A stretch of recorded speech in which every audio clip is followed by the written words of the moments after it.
Good evening. I'd like to call to order the regular meeting of the City Council of the City of Victorville, and the City Council sitting as the Library Board of Trustees, Southern California Logistics Rail Authority, Southern California Logistics Airport Authority, Victorville Redevelopment Agency, and the Victorville Joint Powers Financing Authority, and the Victorville Water District.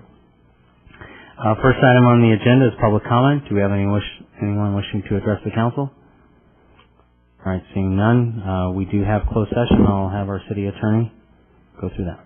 Thank you, Mayor McEachran. We do have on the agenda 5 closed session items, all of which are pursuant to Government Code 54956.9 A. Sorry, 4 of those are. The other one is pursuant to Government Code 54956.9 B3A.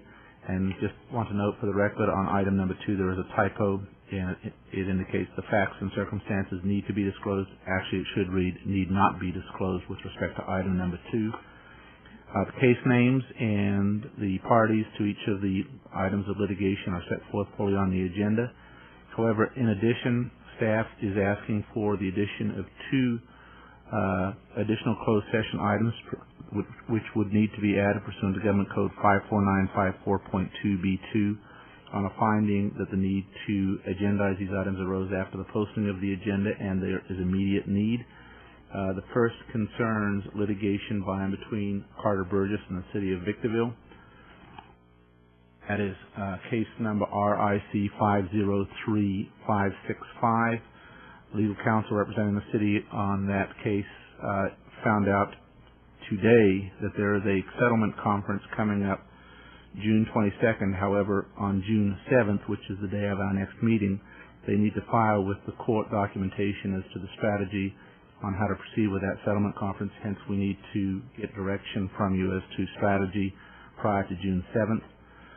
Also, the second case deals with Susan Wallace versus the City of Victorville. It is case number CIVVS 1003662, and the attorneys found out today that there is a settlement conference scheduled for June 1st, so we need direction with respect to those items. So both of those, both the information related to those settlement conferences came to our attention after the posting of the agenda, and we do need to get direction prior to the June 7th meeting. So you need to vote to approve them, and then we can add them to the agenda. I'll make the finding.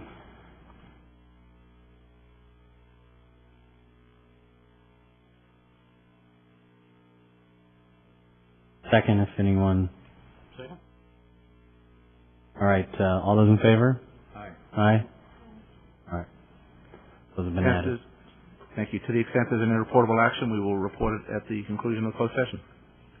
All right. We will now move into closed session.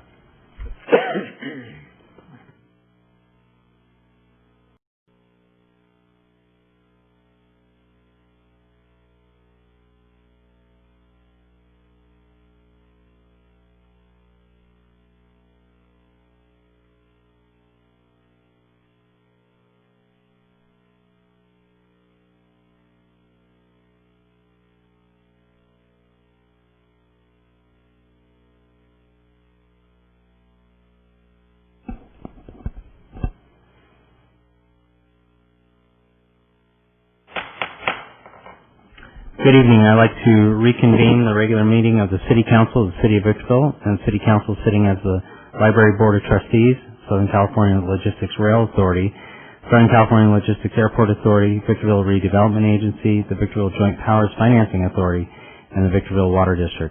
We did have a closed session, and I would ask our city attorney to report anything out of there. Thank you, Mayor McEachran. There is some reportable action as a result of the closed session. We added 2 litigation items to the closed session pursuant to Government Code 54954.2B2. The first was litigation between Carter Burgess and the City of Victorville, case number RIC 503565. In that, the council, by unanimous vote 5-0, agreed to designate Doug Robertson as the city's designee for settlement conference purposes. The second added item was litigation between Susan Wallace and the City of Victorville, case number CIVVS 1003662. Again, this was a 5-0 vote, this time to designate Chuck Bouquet as the city's designee for settlement conference purposes. In addition, we had the proposed settlement. It was subject to final documents coming back to you. for properties on the La Mesa Nisqually interchange between the City of Victorville and Victorville I-15 Partners. The agreement was to settle the purchase of 121,485 square feet for the settlement price of $875,043, and then that was a 4-1 vote with Ms. Valles voting no. And then we had two further additional settlement proposals for Lamar. One was for the Porter billboard. These are all listed on the agenda. It was a 3-1 vote with Mayor McEachran abstaining and Ms. Valles voting no to settle for the Porter billboard for a sum of $396,500, and settlement of the Eagle billboard acquisition, again a 3-1 vote with Mayor McEachran abstaining, not actually recusing himself, I'm sorry, on those two. He recused himself from participation in that discussion, and Council Member Valles voting no. That was a 3-1 vote to settle the Eagle billboard for $732,500. Those are the portable actions. All right, thank you. At this time, we'll have our invocation and pledge of allegiance. Our invocation is to be led by Minister Curtis Green from Burning Bush Church in Victorville, and our pledge of allegiance will be led by Girl Scout Troop number 182. So if you continue to stand after the invocation is led, they will present the colors and lead us in the pledge of allegiance. We can bow our heads and close our eyes, please. So, Lord, we come today, Lord God, first just waking us up. Thank you for waking us up today, Lord God, for giving us another chance to get it right in your eyes, Lord. Lord, your word says that we should pray for those in authority over us, Lord God, those leaders, Lord. So we pray today, Lord God, that these leaders who have accepted public position, Lord God, in the city of Victorville here, we pray that they have good health, Lord God. We pray that you protect them, Lord God. We pray that you would give them wisdom, Lord God, in all their dealings, in all they say and all they do, Lord. We ask this in Jesus Christ's name. Amen. Color guard, attention.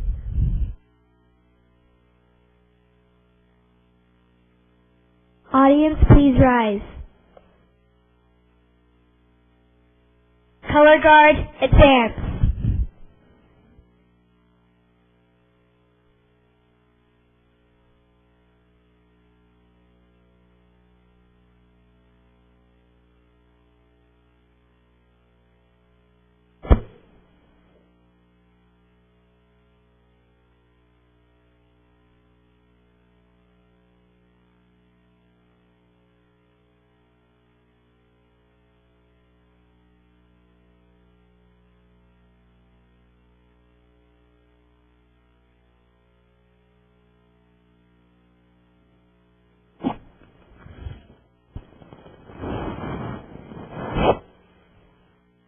Color guard, post the colors.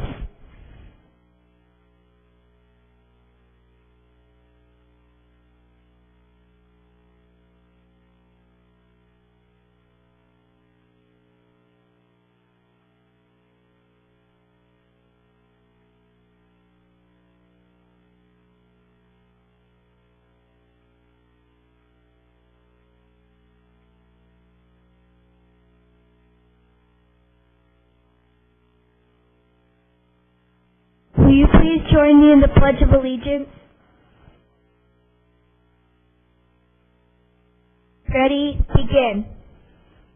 Pledge allegiance to the flag of the United States of America, for which it stands, God, indivisible.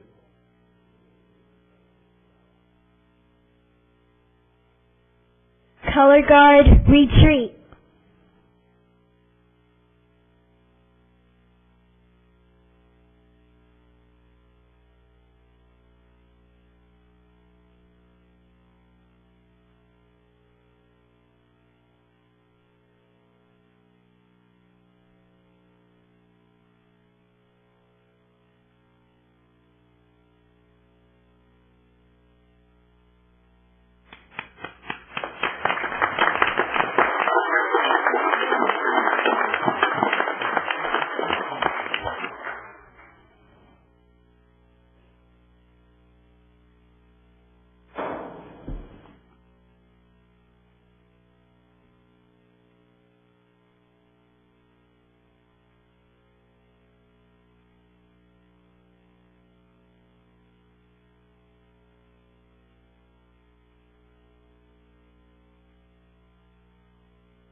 Good evening, and thank you to the Girl Scout troop. That was a wonderful presentation. They did a wonderful job. I know they're already outside of the building here, but if we could give them another round of applause, they did a wonderful job.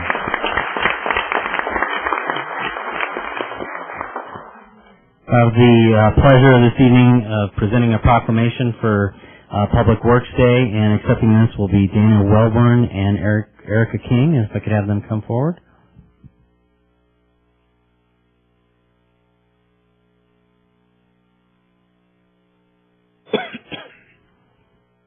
I know you have this coming up next week on June 2nd, and all the schools and elementary students enjoy participating in this, and so I would like to present you both with this proclamation and maybe have you talk a little bit about that day for us.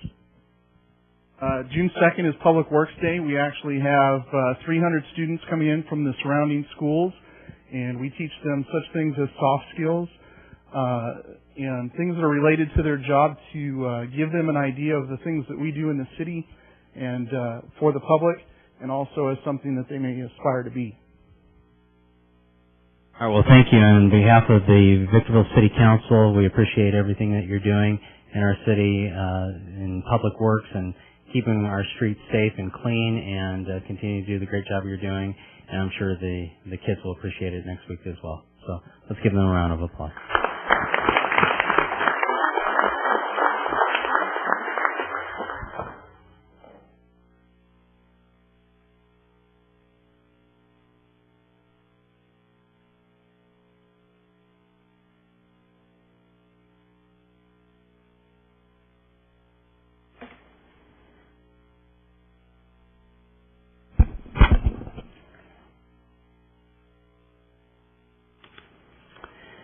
Okay, we'll now move into agenda item number 7. This is public comment.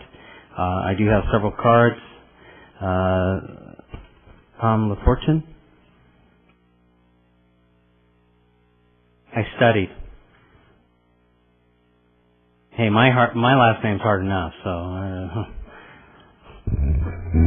Yeah, how you doing tonight? I just want to say that you can thank the progress of the city of Victorville on 3 women. One is Doris Davies that passed away, I think it was last year. She did more for this city than anybody sitting on this council at any time. Brooke Edwards for bringing out the information to the city, to the people that live here, when everybody's sitting up there saying everything's a bed of roses, and it isn't. When you have the IRS and the FBI and everybody else, it is not right. And Ms. Velez is doing an excellent job. And I don't understand how you can afford to buy 300 brand new golf carts when you're talking about layoffs. Can anybody justify that? That's what I thought. Unbelievable. What you have to do, though, is you have to get that overpass built because the money's been spent before. You can't raise it again. There's no time left.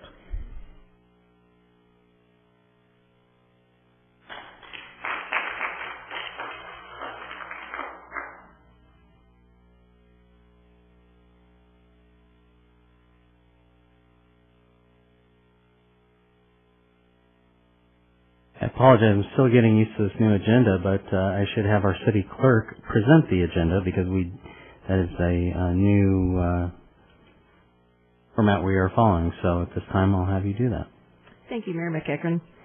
The City Council of the City of Victorville welcomes the public's participation in tonight's meeting. It is requested that all present please silence cell phones, pagers, and other electronic devices, and that personal conversations be kept to a minimum during the conduct of the meeting. Persons who wish to address the council on a specific item which appears on the agenda are requested to complete one of the white speaker cards that have been placed on the agenda table in the council chambers lobby and give it to the city clerk for the record prior to consideration of the item. The mayor will call upon each individual who has submitted a speaker card when the item comes up for discussion by the city council. The public comment period is the time and place for the general public to address the City Council on any item within their jurisdiction that is not on the agenda. It is requested that a speaker card also be submitted to the City Clerk for anyone who wishes to address the City Council during the public comment period. Pursuant to Government Code Section 54954.3, state law prohibits the Council from addressing any issue not previously included on the agenda. The Council may receive testimony and set the matter to a subsequent meeting. Comments are to be limited to 3 minutes per speaker or less, as deemed necessary by the Mayor, depending upon the number of individuals desiring to speak. All communications are to be addressed directly to the Mayor. Individual comments to council members, staff, or members of the audience are not permitted. Individuals who fail to adhere to these guidelines may be asked to yield the floor. Any individual or group who engages in disruptive conduct during the meeting will be removed from the chambers by order of the Mayor. Disruptive conduct includes, but is not limited to, addressing the council without being recognized, not addressing the subject before the council, repetitiously addressing the same subject, failing to relinquish the podium when requested to do so, and verbal outbursts or comments from the audience. Thank you for your cooperation and adherence to these rules. All documents to be considered for approval at this meeting are before the council. Following are the revisions that have been submitted for tonight's agenda. There are 2 items concerning item 31, request from Supervisor Brad Mitzelfeld and from the town of Apple Valley. Those items have been placed on the dais. These items are in support of the contract for the La Mesa Nisqually Interchange Project. And those are all the items that I have. Thank you, and that's to answer your question as to why we did not respond. We cannot respond when you bring that up during public comment. Moving on, Julian Portier, or Portier?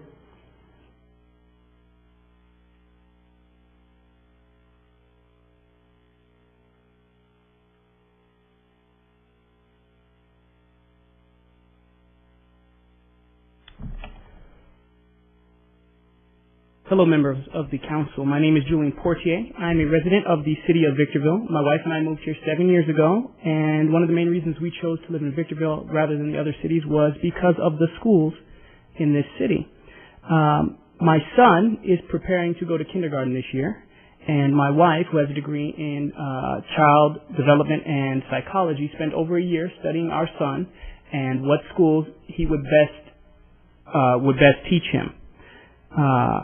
We found 2 in the city of Victorville, which we thought was good due to the fact that we live well within the boundaries of the city of Victorville, and none anywhere else in the high desert. We went out, we got out there at 2 o'clock in the morning like a lot of parents do, and we were able to get our children enrolled in both of the schools that we chose that would best fit them. Unluckily, we live about 100 feet from the border of the Adelanto Victorville School District. And we live on the Adelanto side, which came to our attention after we enrolled our son, regardless of all the years of research we did. When looking at a map of Victorville, you will see that about a quarter of the landmass of the city of Victorville is within Adelanto Elementary School District. We figured this wasn't a problem since we fulfilled the requirements for an interdistrict transfer, so we applied for one. Keep in mind we have no problems with the Adelanto School District. They just do not have the proper tools to teach our son. The Adelanto School District denied our request. They ignored their own policies in order to do so. They decided that they would not allow anyone to be granted an interdistrict transfer unless an older sibling, was already in the Victorville School District. Our son going into kindergarten is our oldest child. This may seem like a district, state, or county problem, but it is a city problem. One of the major deciding factors pertaining to a decision about moving into or out of an area are the schools within said area. If people living in Victorville think that they will have their children sent to a school district for a city miles down the road, they will not move to the city, or they will move out of this city.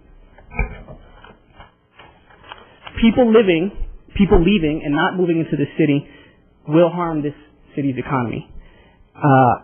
If you bring this information before whoever's in charge of these policies, and tell them that this will cause a problem for your city. They may not change the boundaries, but they may change the policies.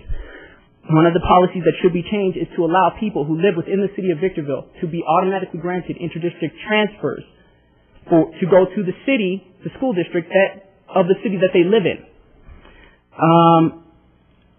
Most people deal in the realm of common sense, and if you were to ask a person, if you live in the city of Victorville and your child lives in the city of Victorville, would they go to school in Victorville or to school in Adelanto? 90% of the people would answer that their child would go to school in Victorville. And the true answer is, it depends. This is a big problem. I think it needs to be looked at. And if you have any questions, see me. Thank you for your time. Janice Williams.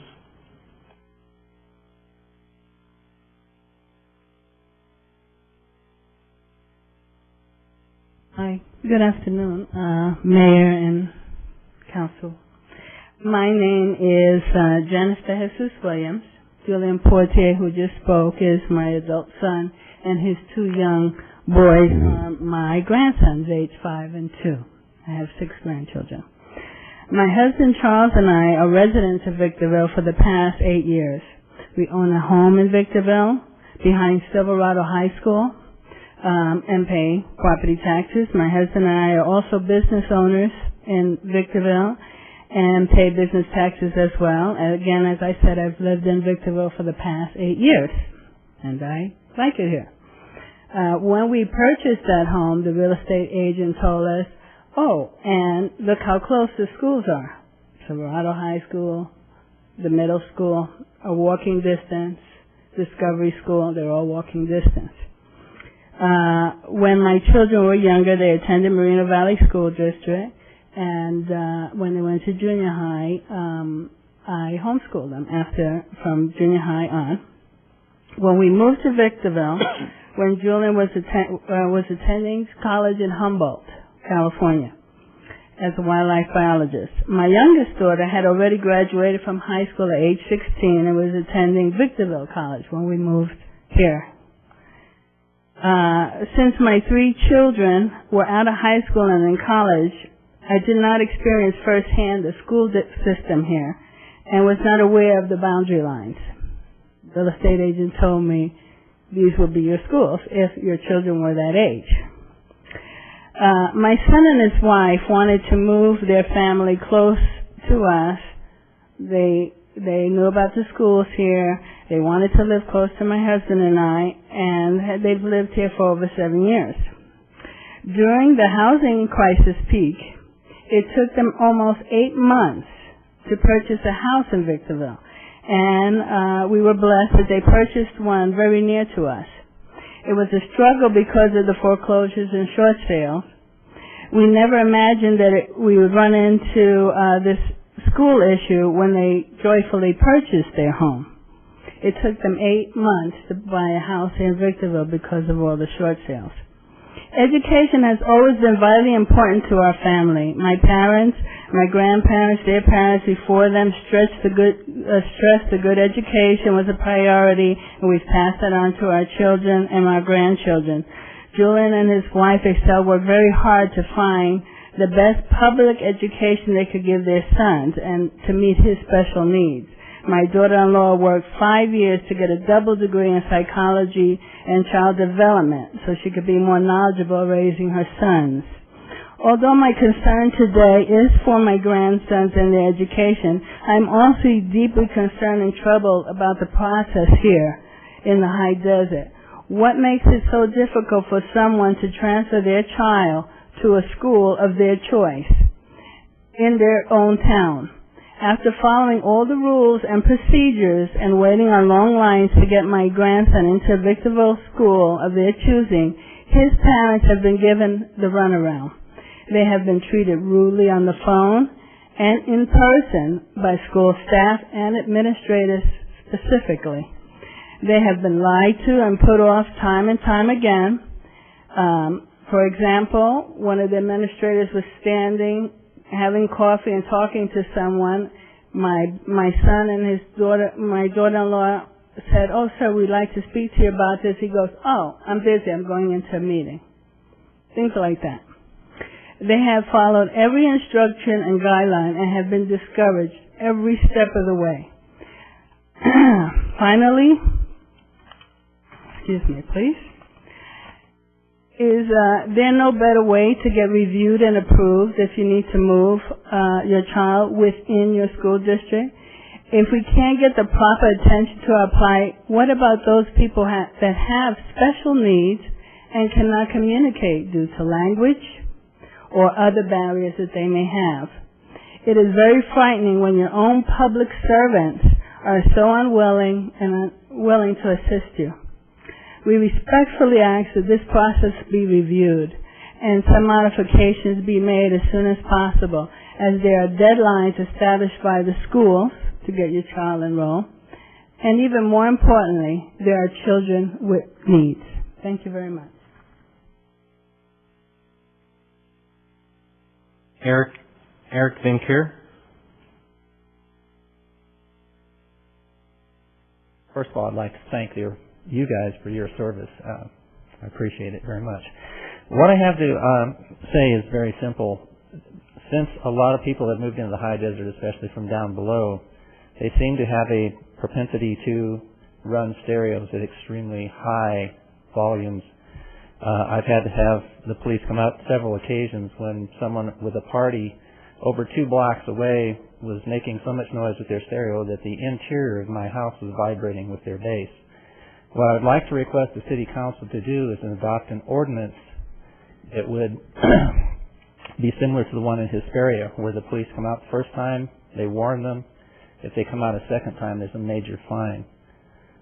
This is a bedroom community. I know a lot of the people here commute down the hill, and a lot of times they're disturbed, for sleeping purposes. And my wife and I are very early risers.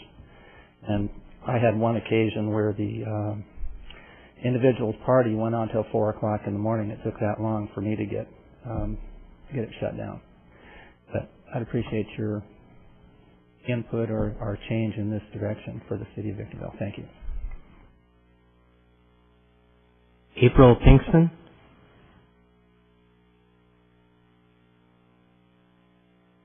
Hello.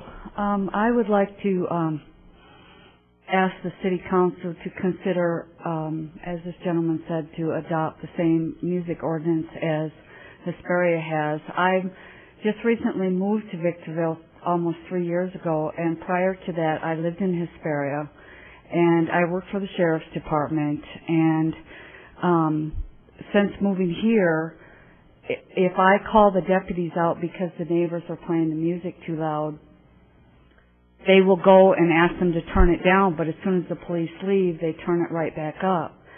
And the police tell me that in order to enforce that, then I have to file a citizen's arrest, and then I have to let them know who I am, and I have to come to court. Well, as a single woman in the city of Victorville, and just recently being the victim of a near in-home invasion robbery, I do not wish to start Armageddon with my neighbors.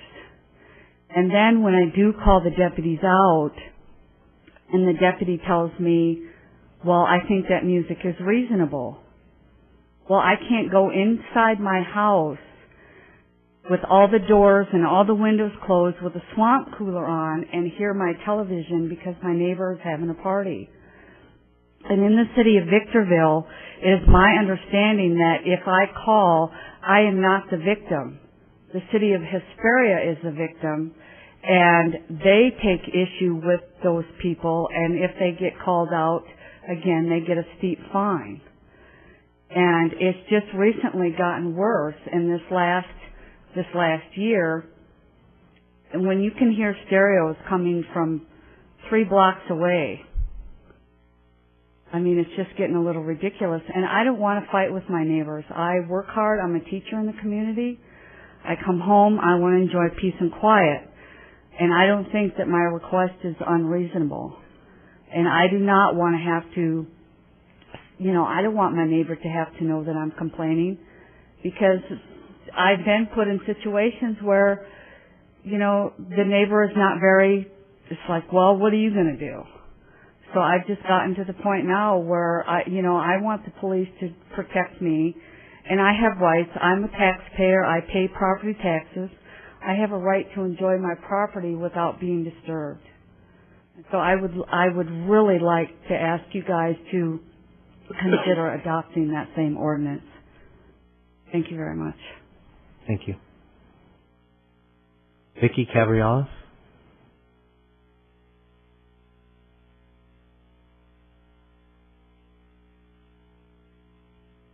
Good evening, Mayor and council members. I have repeatedly tried to make contact with Councilwoman Angela Valles to discuss the manipulative lies that you have been putting out in the paper, and you refuse to reply to me. It's become personal, stating that wrongdoing has been done since the day Rudy and I got married. That was in 2003. You came on the board in 2005. You sat on the board for years. As a matter of fact, you put together my contract. You signed my checks. You knew exactly what I was doing. If you are such a law-abiding citizen and all this wrong has been going on, why didn't you say something a long time ago? Why now? You're a liar. You need to stand up and face me and tell me what I'm doing wrong. And that goes for anybody. If you know something is being done that should not be, isn't it your responsibility as a public servant to say something? But you know, you forgot where you came from. You forgot who invited you to become part of the community. You forgot what was the impact that State Hispanic Chamber conference you went to when you said that opened up your eyes and helped you realize what difference you can make in the community. But you know what, Angela? You need to really wake up. Because if you're a public servant, you wouldn't text me, but you hope that the grand jury would take over the city of Victorville when you ran on the platform that you wanted to do what's right for the citizens. By lying and making accusations to people, my husband and I, who helped you, you used to call me and cry because Logan and Dan, your previous boss, wasn't doing what you wanted. You wanted Rudy to talk to him. Have you forgotten who was there for you? You're a poor example of a public servant. But the definition of a politician is a blood-sucking pig, and that's what you are. And I'm speaking as a citizen here, not as the president of a Chamber of Commerce.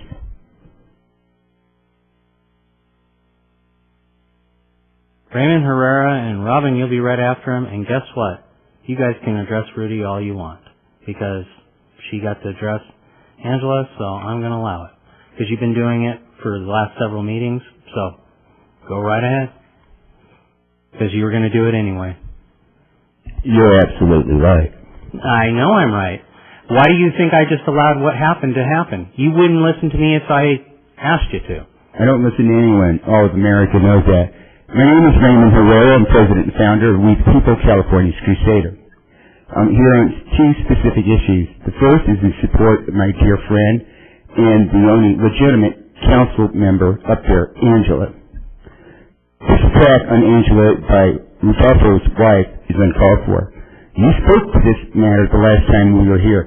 That guy spoke to me after you gave him instructions. I got a little bit of news for you. You're not a dictator. You're not a monarch. You have the Brown Act. I can talk to him, her, him, anybody I want. When you violate the people, you will get the wrath of the people. Okay, the first thing I want to speak to you about is the Fair Political Practices Commission and Rudolfo and his wife that was just up here. There is a reason that I do not allow Spanish billboards. Adrian Insurance is a good example. They sell insurance to illegal aliens under the nose of the American people. That man That woman got a sponsorship from Advantage Insurance. We had a booth at the big event this weekend. It is a conflict of interest. It does not have to be based on commission. She's salaried. She benefits by her salary. I don't care about your limit, your $5,000 limit. When you betray the people, you betray the people. Be it for $1, $5, $500, $5,000, it is a betrayal. And it goes to the integrity of the party politic of which you're a member. And you, Mayor, should you really be the mayor? Protocol in Victorville is the most votes gets to be the mayor. That was not you, but Rudy plays you people like a puppet. There's no democracy in the city of Victorville. It's a dictatorship by him. If it's not him, it's an aristocrat by you. So, Angela, the people of Victorville want accountability. We want our body politic to be moral, one of integrity. We want democracy. The second issue that I'm here to address is, last time we were here, Rodolfo invited the Americans into his event. We went there and we celebrated America. We had 10,000 Americans pass by, 10,000 horns went off. A few went off by Hispanics, Rodolfo's people, who are doing things that people shouldn't do in the streets. But anyway, it's on video, people of Victorville, and listen to me good. Go to the archives and watch Rodolfo invite these people on the campus event of Hispanics, Latinos, illegal aliens, and their immoral supporters. We went there and Rudy called the police and had the Americans escorted off the taxpayers' campus while he and his cohorts take gobs of money and collected gobs of money to educate illegal aliens who don't belong here. The students that are illegal aliens in the curriculums in your schools and your colleges, they're the ones that are going to displace your children when they're bilingual with an American education. It's their father and their mothers that displace the working mom and dad. Democracy is what we want. We want Angela. God bless. Robin?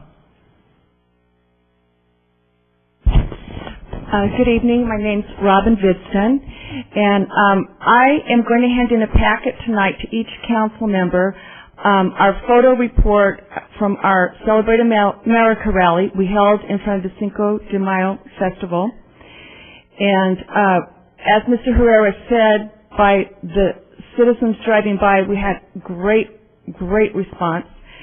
Some of the festival goers flipped us off. I've got a photo of that in my report I'll be handing in.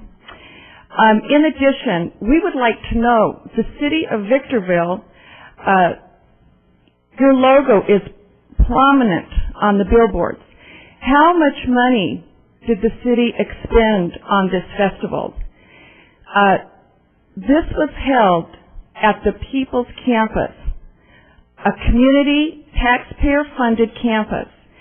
And from what I can tell, the school newspaper said there were 65 exhibitors, and according to the website, you pay between $5,000 to $1,000 to exhibit. There was a lot of money made on the People's Campus. Where did that money go? We would like to see a full reckoning. Why was the High Desert Hispanic Chamber of Commerce allowed to use the People's Campus to make thousands and thousands of dollars? That's our question. And we would like to see in the next agenda exactly how much the city of Victorville expended on this event. An event to celebrate another country's heritage, not our own country's heritage. Again, I'm going to hand in a photo report, and we're requesting, I have not seen it anywhere. I did a search in the newspaper on the website, how much the city of Victorville expended. Again, on the billboards, that seal is everywhere. What did we spend? Thank you. Felix Diaz.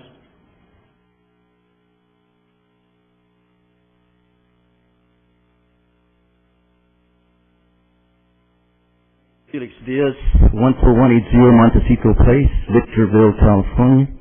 I just want to make mention of a couple of things. all the years that Raymond Herrera and I have been butting heads, I have to say that I agree with one thing that he has said. He said it on the newspaper. He said that the Cinco de Mayo is not celebrated as much in Mexico as it is here in the United States. Obviously, he doesn't know why, and I think a lot of you don't know why. Is there anyone here that knows why it is celebrated more in Mexico, or should I say here in the United States? Let me tell you why. It's because it's more an American holiday than it is a Mexican holiday. It's not even a Mexican holiday. It commemorates the Battle of Puebla, 1862. And if you really realize and read history, you'll find that the reason why it is more of an American holiday than it is a Mexican holiday is because had it not been for this battle, today we would probably be speaking French. Why? Because at that time, the United States was having a civil war, the North against the South. The French were totally supporting the South, not only with arms, ammunition, but with fighting men, and they had a pretty stronghold in this continent. They were well established in Quebec. They were well established in Louisiana. They were well established in the Guianas. And so they were helping the South with the hopes that the South would win the war. And when the South would win the war, they were going to invade North America. And they were going to take over the whole area. This is something that is more new in history. We were not taught that history when we were kids. We didn't start teaching this history until about 10 years ago. That's the reason why people don't know this. Again, let me reiterate that had it not been for the Battle of Puebla, where the Mexican insurgents totally defeated this strong army of French that came into the city and to the state of Puebla, they were totally defeated. Had it not been for that battle, and Abraham Lincoln, by the way, was a good friend of Benito Juárez, the president of Mexico who had been ousted from Mexico. He allowed him to train his troops in El Paso, Texas. He could not help them with arms and ammunition or with men, but he helped them with arms and ammunition, or should I say he helped them with giving them the authority to train in the United States of America. People don't believe this history before they go out half-cocked, saying all kinds of stupid things that they say about the Spanish language, about illegals, and all that nonsense. They need to study history before they go out, like I say, half-cocked, with all their cohorts spinning lies and making things very miserable for the American people. I rest my case. Thank you very much. Thank you. Aaron Korn.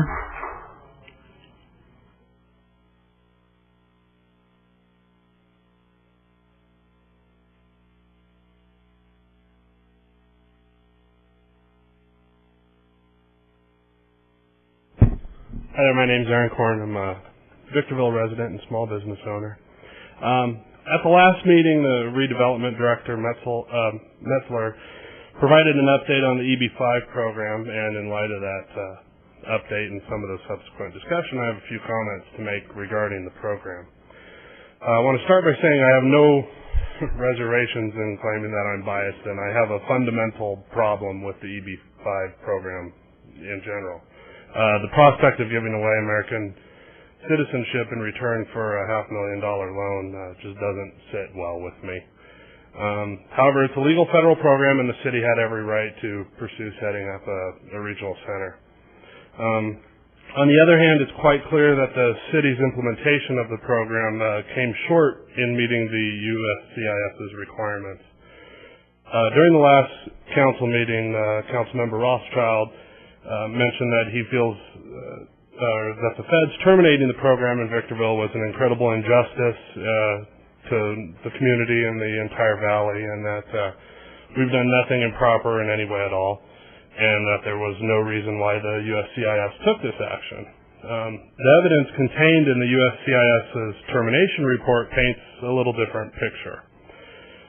In Mr. Metzler's report at the last council meeting, it was reported that $6 million in loan proceeds still remain. That means per the terms of the program, 120 direct jobs should have been created with that $6 million. In the termination letter, the city itself admits that only 12 direct jobs would be created by IWWTP. The termination letter also made the point very clear that the jobs created by the Dr. Pepper, Snapple bottling plant and Plastipac were purely incidental and did not qualify in the total job count. So considering this information, I think it'd be reasonable to think that the city's limited partner in this endeavor, Buck Johns and Inland Group, should have known what qualifies as direct jobs. After all, they were paid hundreds of thousands of dollars, including $50,000 processing fee every time an investment was made, and apparently now also when they're being refunded. And you'd think we were paying Inland for their expertise, which leads me to ask the question, isn't Inland Energy liable for some of the losses and costs that the city's incurred in relationship to the EB5 program? It seems to me that an appropriate action of this council would be to seek some restitution for the costs the city has faced due to our failed implementation of the regional center. Thanks. Margie Simpson?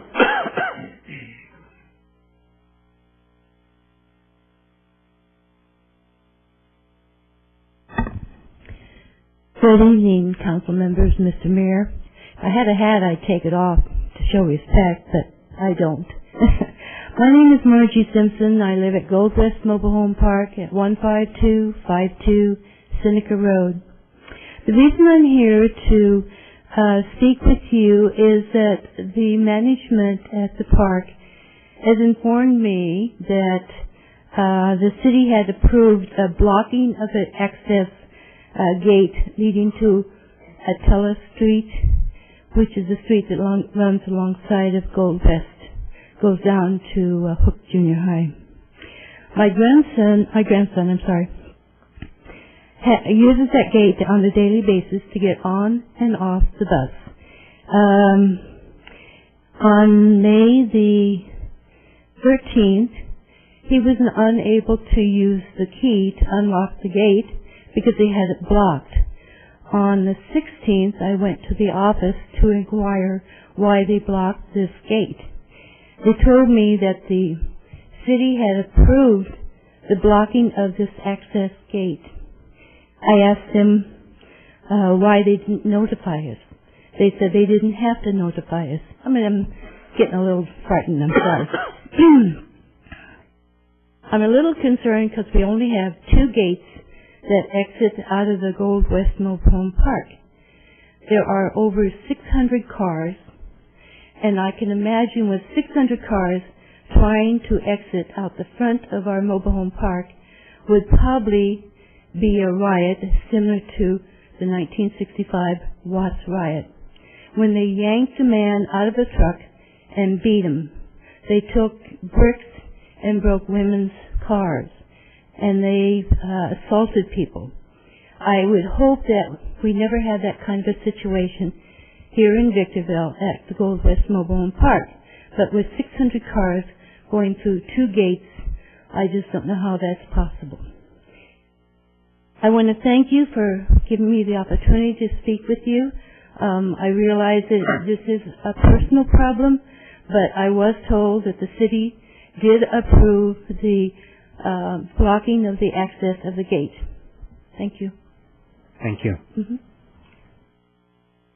I'm actually going to, although this is someone's wishing to testify on agenda item 18E, which is under consent calendar, going to ask Jonathan Vanderloop if he'd like to come forward at this point in time and let us know his thoughts on that item.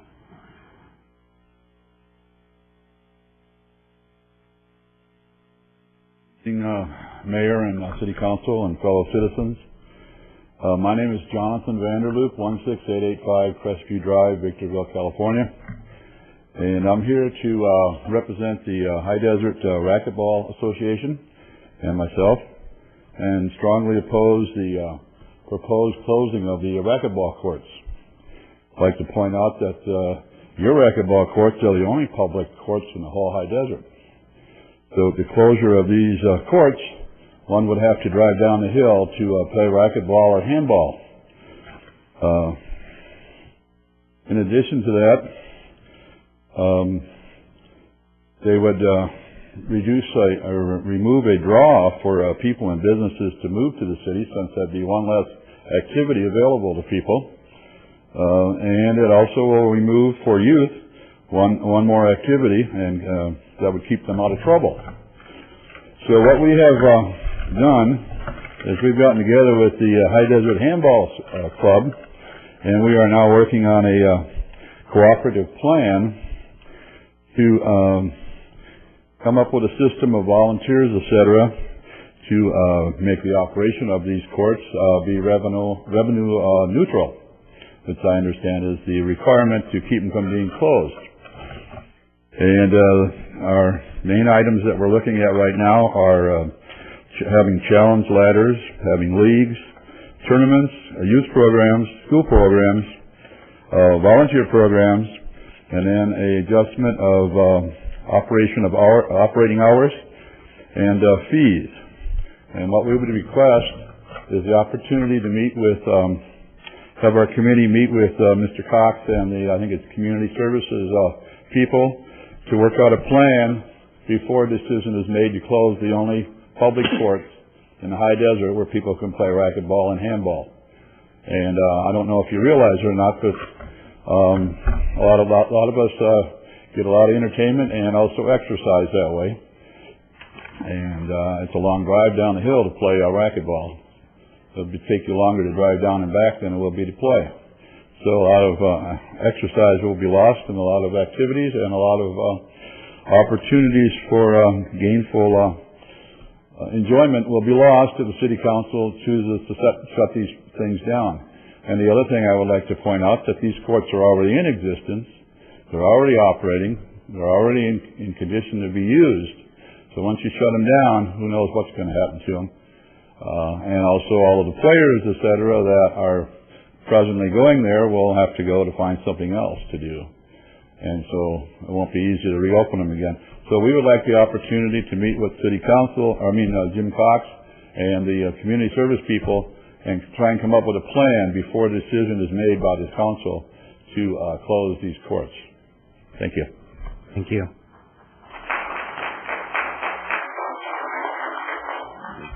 I think it'd be appropriate to say you don't need our permission. I think the door to City Hall is open.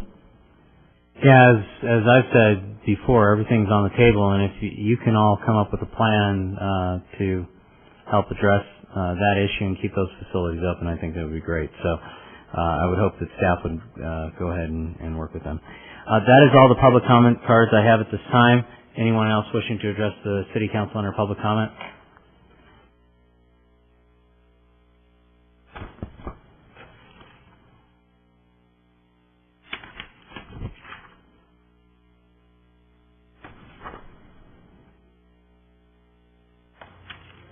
Leah Cantrell. Actually, I came here just to listen and observe.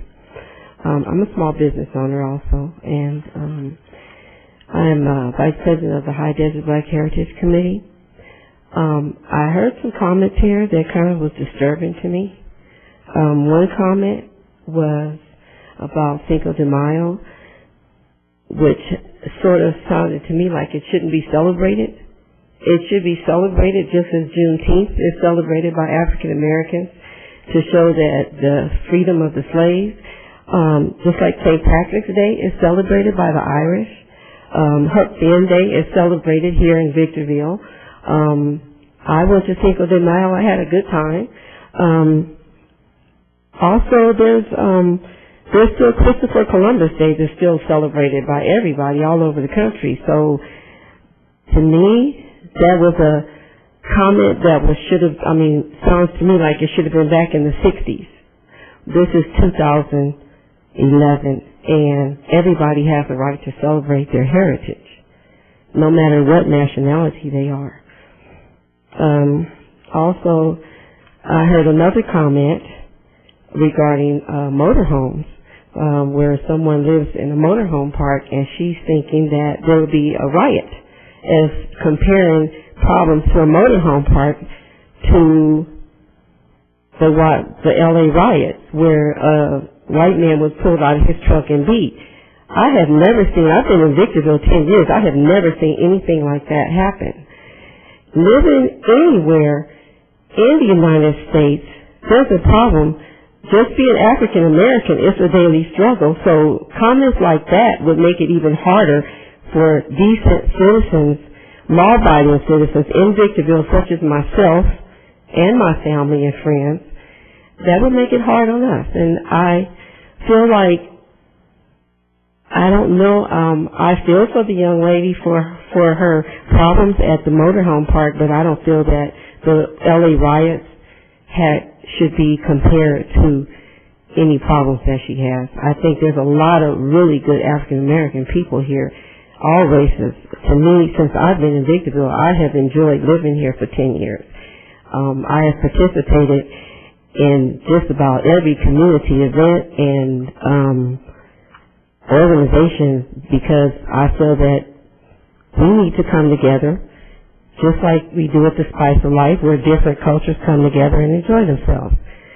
And I just felt led to say that. I am a Christian, and I do believe that people should love each other.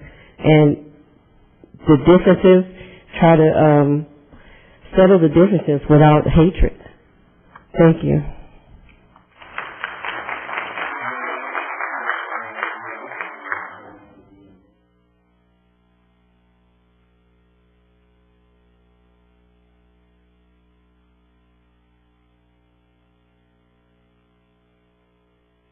Good evening. My name is Carmen Rocha, and I am from El Pescador Restaurant. And I'm here, I humble myself before you because this is a great privilege for me to come and speak tonight. And my topic will be mainly about forgiveness and restoration between Angela, Mr. Cabrales, and Vicky.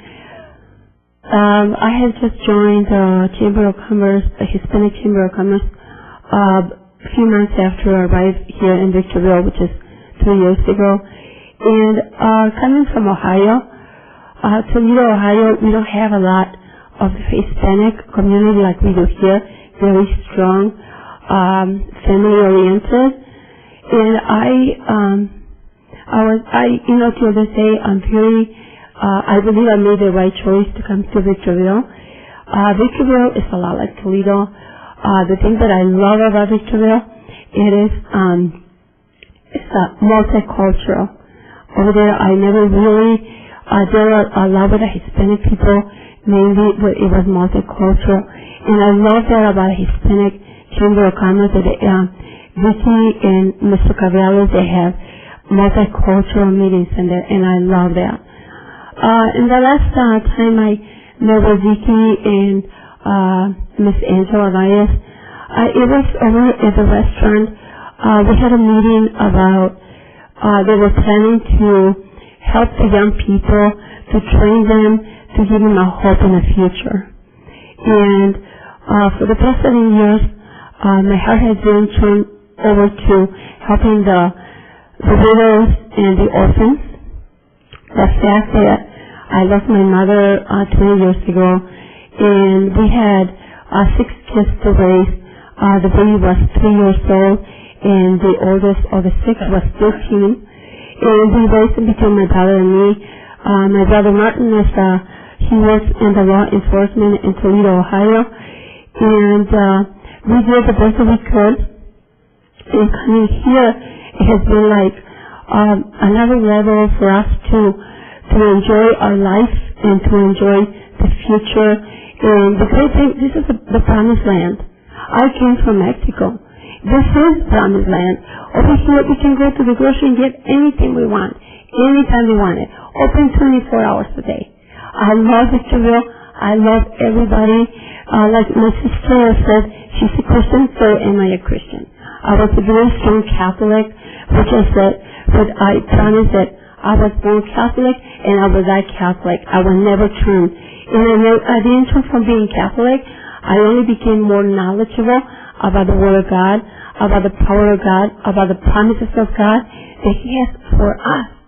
That He created the heavens and the earth and everything in it is for us to enjoy it. He doesn't need anything. And the thing is that I've been praying, and I'm going to tell you, I've been fasting for 3 days.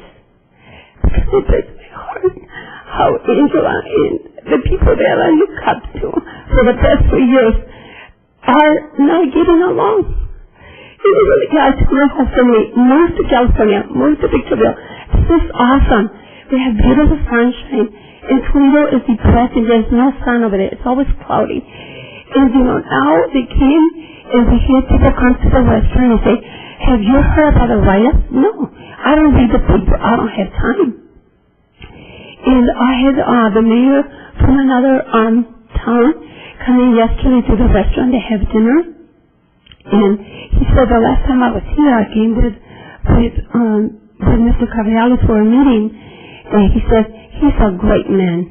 He goes, I really have a lot of respect for him. And I said, I do too. Because that's all I know for the past 3 years. That he's done a Chamber of Commerce with Angela and them. And my prayer and my hope is that in the Catholic Church we pray that our Father is forgive us as we forgive those who offended us, who have sinned against us. Lead us not into temptation and deliver us from evil. We have to forgive, and we have to forget to be able to be protected from falling into temptation and all evil. And I say this from the bottom of my heart, not to try to gain anything for anything. I just want to see peace, especially when we have 3 Hispanic people in such a position. This is awesome. And people against one another, and not really, because Vicky told me. Okay, if I could ask you to draw your comments to a close, it's been way over 3 minutes. Oh, okay. She said, Angela is like a child to me that she turned on us. And and I don't know if I have permission to give Angela this, but I have this in my own bedroom. I have 12 brothers and sisters, and this is my prayer every day. Lord, make me an instrument of thy peace. This is what I want is peace, so we can be a good example for the community, especially the Hispanic community. Like our brother said about, illegal aliens. You know what? If we can deposit something in them, God created this for everyone. God created the heavens and earth for everyone. So I really honestly, just from the bottom of my heart, I ask to have peace, forgiveness, and restoration. And if I can lay this on my table, and this is for you, Angela, if you will accept it, it's from my heart. You can submit it to our city clerk.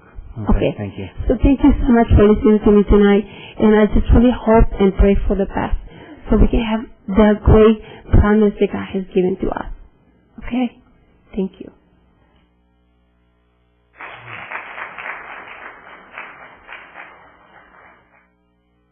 All right, that is the end of the public comment. I have no other cards. I'm not going to allow anybody else that's spoken before. Sir, you will be the last one. Please come forward. I need to move this meeting along. And by the way, everyone that is asked to speak beyond the cards I had, if you please submit a card to our city clerk, we need you on the record. Okay. My name is Chris Bricello. This is my first time coming to the council. I've been here since 1984, so practically my whole life. This is concerning the racquetball courts and the basketball and the gyms and stuff like that. I think that to keep those open is important. I don't know how much you're spending to keep them open. Maybe just the electricity and the 2 people that are in there. But we need them open because there's kids who are in homeschool and they have idle time and they go there during the day and sometimes in the night. And we don't need more teenagers or more young people with idle time on their hands. It's not good for the city. It's not good for their homes. It's not good for anything. So that's what I just want to tell you. Maybe you can keep it open. Thank you. All right, we will now move into our agenda items. Are there any revisions to the agenda? The only revisions were the ones presented earlier, Mayor McEachron. Okay. The Library Board of Trustees, we have the consent calendar.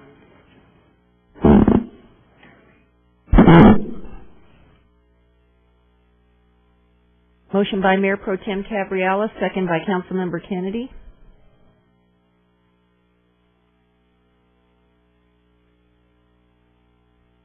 Motion carries unanimously.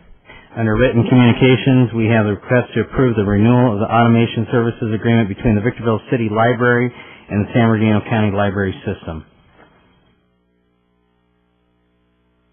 Motion by Mayor Pro Tem Cabriella, second by Councilmember Rothschild.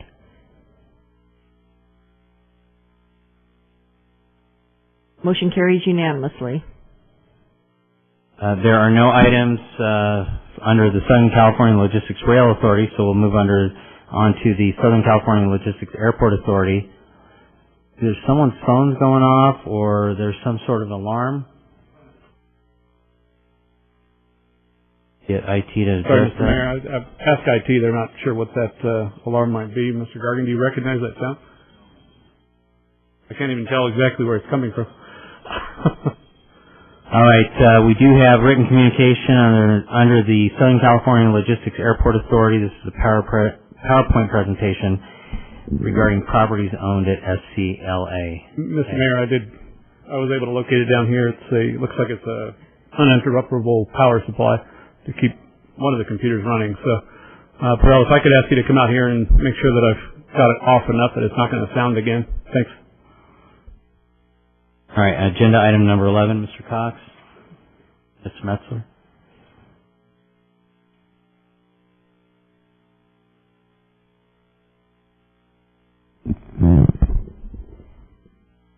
Just give me 2 seconds. He's going to queue up the PowerPoint that I have for you.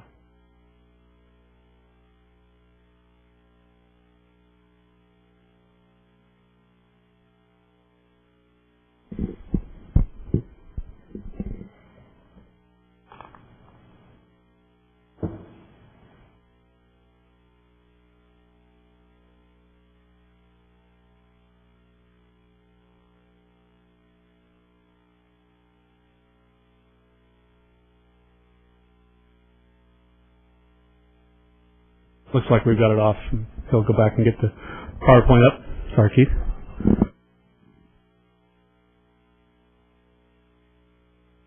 Mr. Chairman, if I might, members of the board. Can you get closer to the mic? If I might, while the PowerPoint is being put up for discussion. This item really is being brought to your attention as information only, for informational purposes, and maybe to help guide policy going into the budget cycle. But on March 15th, 2011, at the council meeting, Mayor McEachern asked for information regarding properties at SCLA, and I think the general context of that discussion was revolving around looking citywide at all of the resources that we have and trying to determine what can be available either for sale or for lease or for whatever revenue-producing purpose that can help satisfy some of the budgetary constraints that the city is facing in this year. So I had attempted to do that because I took his comments to really speak in generality to the properties at and around SCLA. And I think this information might be helpful in giving a little bit more sense of what really is out there, because as it stands today, there's a lot of property that's owned either in the name of the city or in the name of the rail authority or in the name of the airport authority. And there are things we can do in terms of just immediately disposing of assets, though those things are fairly limited. There are also other things we can do that fall subject to a number of agreements that we've been party to over the years. But maybe starting out in the information that I have before you, the illustration is really an attempt to generalize all of the various forms of ownerships of property at and around SCLA. And today there's really 5 governing documents that we've inherited or that we've participated in over the years dating back to 1996. And really the first governing documents that we've been involved in regarding the former George Air Force Base were documents that we typically call the EDC document, which is an acronym for Economic Development Conveyance. There's also another acronym, PBT, and that's Public Benefit Transfer documents. But those were agreements that were actually put in place back in June of 1996. They were actually documents that we inherited as an assignment and an assumption from the Victor Valley Economic Development Authority. It was determined that the City of Victorville / Southern California Logistics Airport Authority was the most suitable to take over the development and the eventual redevelopment of the George Air Force Base. And the EDC and the PBT documents serve as foundational documents that still have life today. EDC documents typically get coined as properties outside the fence line. Off-airport properties is another way of terming it. PBT properties are traditionally the properties inside the fence line that have probably the greatest restriction with respect to property transfer. In fact, we'll have some slides really focusing on those areas in greater particularity. Subsequently, and it was in 1999 when we had commenced our relationship formally via master agreement with Sterling Airports International. And that agreement originally dealt with bestowing them the responsibility under the agreement to market, manage, and ultimately develop both the on-airport and off-airport properties. Subsequent to that relationship, in July of 2003, we actually evolved in our partnership with Sterling, and through the Southern California Logistics Rail Authority, developed what's called a Master Rail Agreement. And that agreement, very similar in nature to the Master Development Agreement for the EDC properties and the PBT properties, dealt with properties envisioned to become the rail project, which is generally along the eastern edge. To show you the illustration, that would be largely the properties in red on the illustration. October 2006, another document that's foundational today is the Disposition and Development Agreement, and a DDA is the acronym for that document, and that basically is a document that actually conveys real property to the private developer. In that case, it was Sterling, as they're basically effectuating their role under the original 1999 Master Agreement. And then finally, I think germane to the discussion is what we had done this last December. The Master Agreement with Sterling has evolved on a number of fronts, and the most significant involves an amendment, the Fourth Amendment to the Master Agreement. And that's the current governing document for our relationship with Sterling. Very generally, that really restructured some of our relationship with respect to development responsibilities for both the on and off airport properties.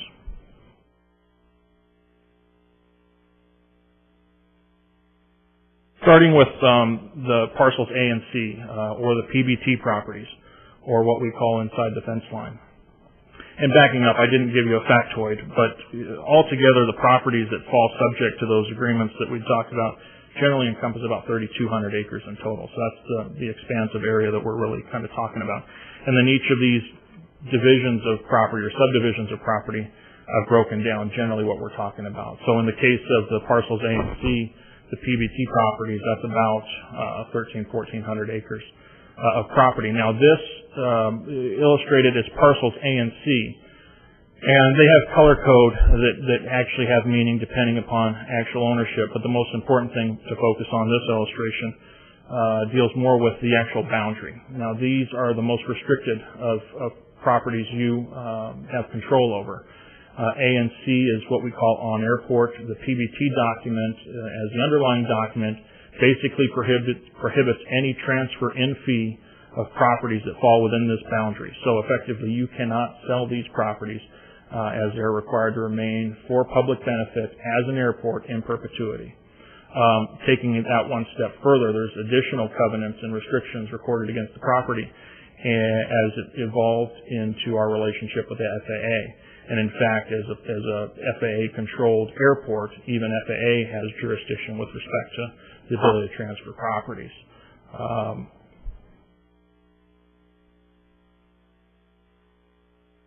One of the items identified here speaks to a FOSSAT. Now, a lot of this property has actually been transferred to the airport authority. There is some property, largely the properties in green, that are going through a transfer process. A lot of these properties are contaminated properties. They go through a cleanup process that are going to last a very long time. but there's some environmental assurance that we're trying to get worked out with the Air Force in the cases of what's in green before we actually accept physical transfer from the Air Force to the SCLAA. Parcels being... If I may have missed, what is the FAWCET acronym? FAWCET is it's an acronym for Finding of Suitability for Early Transfer. And it's a wild acronym, but effectively it's a form of transfer that allows the transfer to be conducted before full cleanup has occurred on the property. And I know Andre is much more acutely aware as to the details that go into it. But follow-up, it allows you to take down property from the federal government that is still contaminated with an agreement from the federal government that they will continue the cleanup, that allows you then to have access and use of that property. Not necessarily a great idea because the federal cleanup funds are an annual appropriation, so we've been hesitant to take down property until we're sure it's clean. Moving on to the developable properties or the EDC properties. Now these are properties that get transferred to the airport authority that don't have the same restrictions as the on-airport parcels. These are the parcels that are intended for actual redevelopment and can be transferred for private purpose. These parcels are what's largely covered now in the master agreement. In fact, the master agreement we have with Sterling gives them the first right of refusal with respect to these properties. And moving on to some of the greater detail of that. The acreage, I thought I had on here. There it is. It's about a little over 1,000 acres of property. Today, 360 acres of that's actually been transferred to Sterling.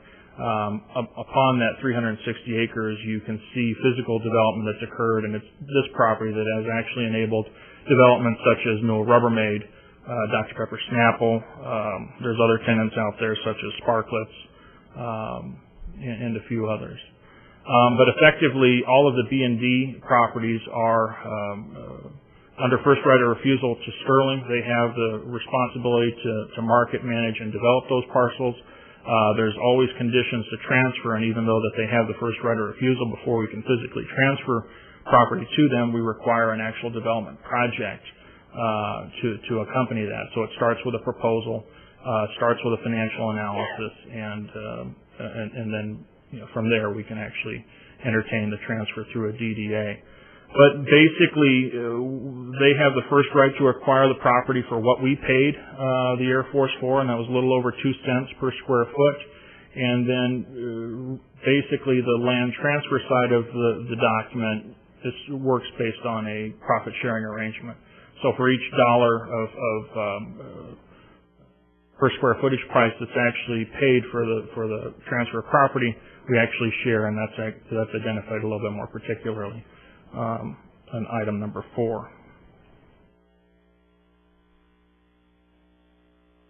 A piece of property that's actually carved out and has opportunity to be sold off is Parcel J.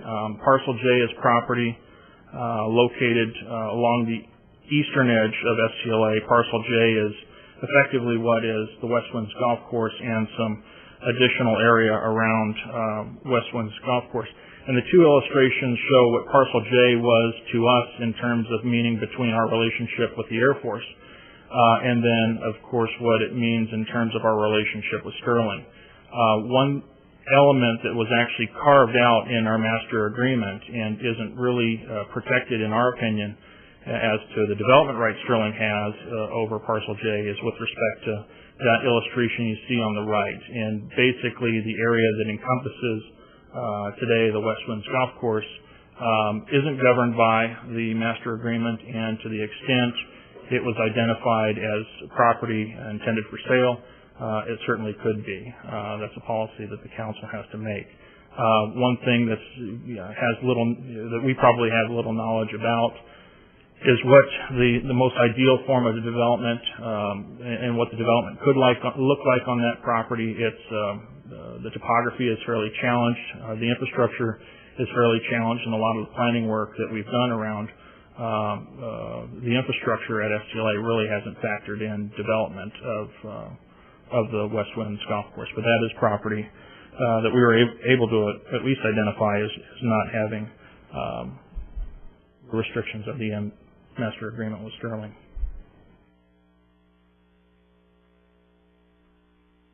Basically, what that's to mean is there's about 170 acres, and we actually quantified that if potential sale of that were to occur, that's generally what we're looking at is possibly being available.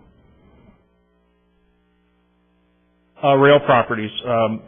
We have undertaken the acquisition pursuant to our master rail agreement to acquire a number of properties. And for the rail purpose, that's about 456 properties, and that's to do everything from accommodate the eventual installation of a rail spur tying into the main line to some properties under the footprint of what would eventually become the domestic intermodal facility that was at one time planned by BNSF. Now, the plans for rail have not gone away. A lot of the plans for rail have been basically delayed due to global trade in the marketplace and just the global demand having gone down. I know as much that through BNSF and in our dealings and discussions with them, fundamentally they still see futuristically a demand for a new domestic intermodal facility, but because capacity has been freed up in their network, it's further delaying their actual need for that domestic intermodal facility today. Notwithstanding that, we still have some very valuable asset in the real estate and the actual work that's been done to date, the undercrossing, the design work, the actual grading of the rail bed. There's another project that we're actually conducting a lot of due diligence on, and that's a project that would actually get rail built on the area that's actually been constructed upon the rail bed. There's some residual parcels that we do believe can accommodate a transload type rail operation that we believe is actually greatly needed for not only the industrial users that are operating in this valley, but there's seemingly a great interest in companies that don't operate here needing some type of additional transload service so that they can access Southern California. These properties, I identified them specifically because they are subject to a master rail agreement very similar to the master development agreement for the EDC properties. It has a very similar effect in that we have first right of refusal relationship with Sterling. So before a decision were to be made to sell the property, we certainly have to exhaust the effort of working with Sterling and giving them the opportunity to take those properties down. The eventual sale of those properties also have very similar provisions to the master agreement, where in this case they buy the properties first for what we've paid or put into the properties, and that amount can't be less than fair market. So to the extent fair market is greater than what we actually acquired the property for, then that gets subject to the same profit sharing relationship that we have in the master agreement. BB2 properties, and I'm not the best one to speak to the actual status of the properties, but it is identified as approximately 500 acres. We've identified it because it's a large area of property that's under city ownership. It was acquired and falls generally within the footprint of the rail project. In fact, some of that black line that you see kind of meandering in and out, that's actually part of the footprint for the rail project. And the properties were acquired outside the original scope or intent of the master rail agreement. We believe that if the city chose to sell these properties as power plant related site properties, that it's likely to do so and not have these properties being subjected to the provisions of the master rail agreement. Not so sure it's that easy. And in fact, Andre and I debated a little bit before this meeting. We do believe that, or at least I do, that there's a likelihood of the master rail agreement being applied to these properties if you decided to change the ultimate use for the property. So, for example, if the council's desire was to identify these properties as sale, and naturally when you want to sell property, you want to sell it with the highest and best use, it could be determined that highest and best use is not as a power plant and maybe more so as an industrial park, warehouse, rail, manufacturing related. To the extent you were to pursue that, I do believe that then you probably have to exercise the provisions of the Master Rail Agreement and then pursue some type of opportunity with Sterling first before making it available on the public market. Those are steps that we can all pursue. Those are steps we haven't pursued to date, but certainly can with your direction. And that's really it in a nutshell. It was more intended to give you at least a sense of what's out there.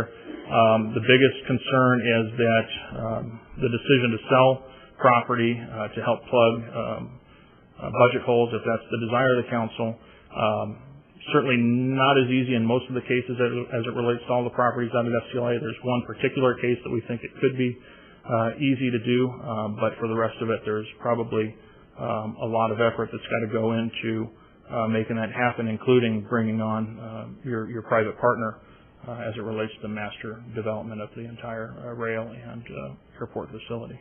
So with that, I'll remain available for any questions or comments. Questions or comments from the council? Keith, the rail properties, what have we done so far? They're permitting. We've done a road bed. Correct. Rail road bed. Yeah, you're correct. Your biggest projects to date has been a substantial amount of design work.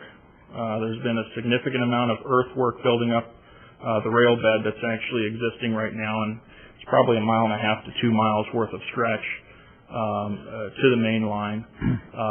There was a major expense that actually went into an undercrossing. The rail bed actually traverses under National Trails Highway. Those are probably your biggest expenses today. There's been a lot of land acquisition along the way. There's even been a lot of environmental and mitigation-related expenses as well.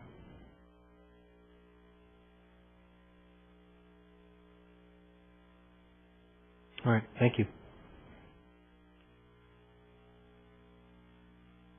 All right, we'll move on to the redevelopment agency. Agenda item number 12. This is a request to, 1, affirm the authorization to execute the grant deed for the disposition of NSP real property, and 2, authorize the Director of Economic Development as the authorized signer of all resale-related transaction documents to include the grant deeds.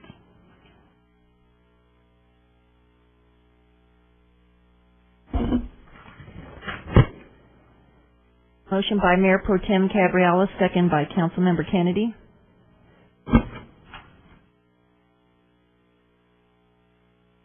Motion carries with Councilmember Valles voting no.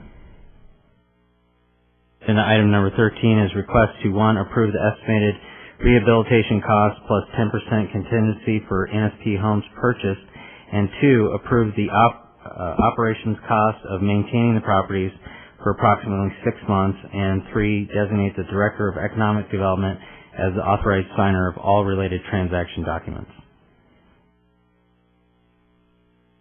Again, I feel this program keeps our property values down. Motion by Councilmember Kennedy, second by Councilmember Rothschild. Motion carries with Councilmember Valles voting no. Joint Powers Financing Authority, there's no items on that agenda. Moving on to the Victorville Water District, we do have the consent calendar. Motion by Mayor Pro Tem Cabriola, second by Councilmember Rothschild.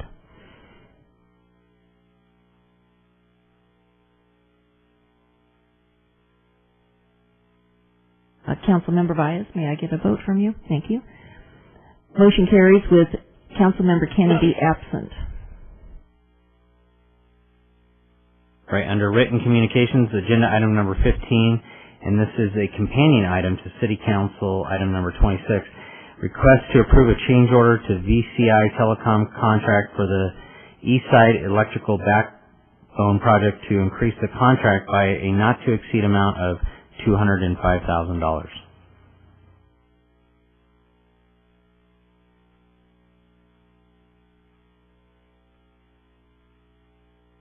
Motion by Councilmember Rothschild, second by Mayor Pro Tem Cabriola.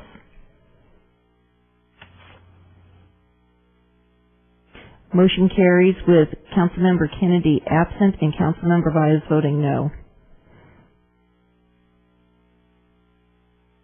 Agenda item number 16 is a companion item to City Council item number 28. This is a request to approve utility agreement number 21915 by and between the City of Victorville and the Victorville Water District regarding the relocation of water facilities to accommodate the construction of the La Mesa Nisqually interchange and authorize the district president to execute the agreement on behalf of the city in the amount of $1,378,000.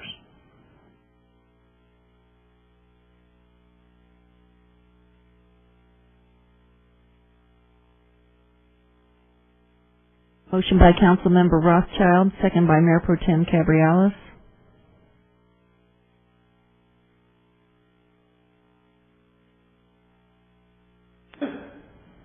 Motion carries with Councilmember Kennedy absent and Councilmember Valles voting no. All right, agenda item number 17 is one that both Councilmember Kennedy and I believe, have recused ourselves on previously, so we would need to do so on this item as well. Is that correct? So I will hand over the meeting to Mayor Pro Tem Cabrialis.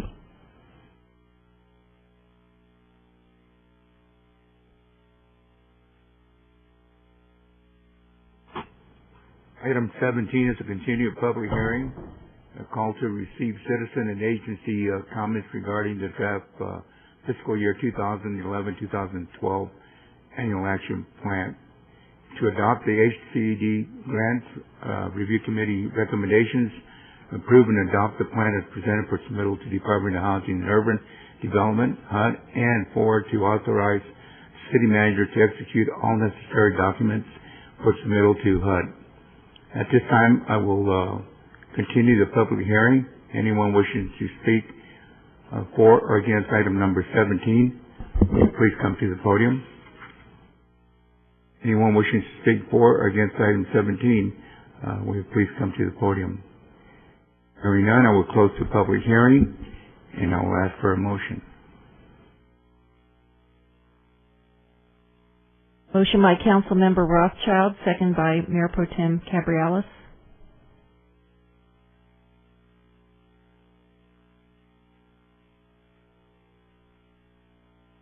Motion carries with Mayor McEachron and Councilmember Kennedy absent.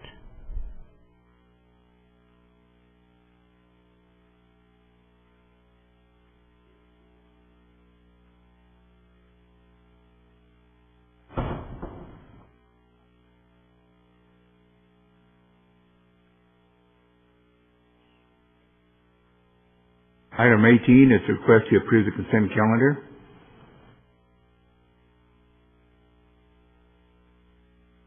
Motion by Councilmember Rothschild, second by Mayor Pro Tem Cabrialis. I'd like to point out that we paid the city attorney $174,000.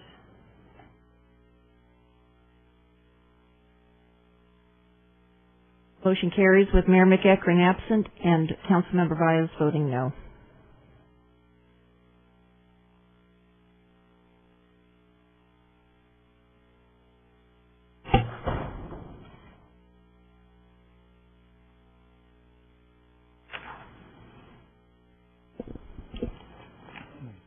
All right, we're moving on to agenda item number 19, request to ratify the memorandum of understanding between the City of Victorville and the Victor Elementary School District and the Victor Valley Union High School District for the period of July 1st, 2011 through June 30, 2012, and authorize city manager or his designee to process all documents required for the agreements, providing joint funding for deputies assigned as school resource officers.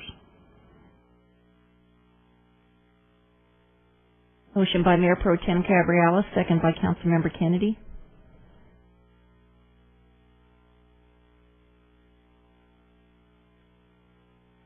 Motion carries unanimously. Agenda item number 20 is a request to ratify items purchased and approve an additional appropriation for redundant equipment at FCLA in the amount of $114,350.88. I think we need to wait until we are in better financial shape before buying duplicate equipment. Motion by Councilmember Kennedy, second by Councilmember Rothschild. Motion carries with Councilmember Vyas voting no. Agenda item number 21 is request to approve a service provider agreement with Albert Grover and Associates for traffic engineering services in the amount of $57,670.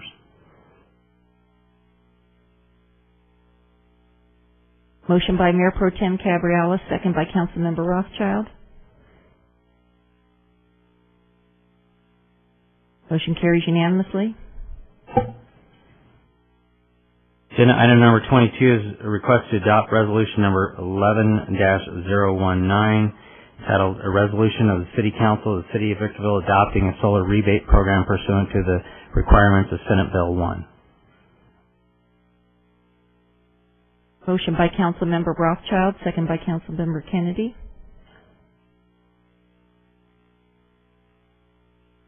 Motion carries unanimously. And McEachern, on the next item, I believe items 23, 24, and actually 27, if it's okay with you to handle those together. I believe Councilmember Vyas may have a possible perception of a conflict, so I'd recommend she recuse herself.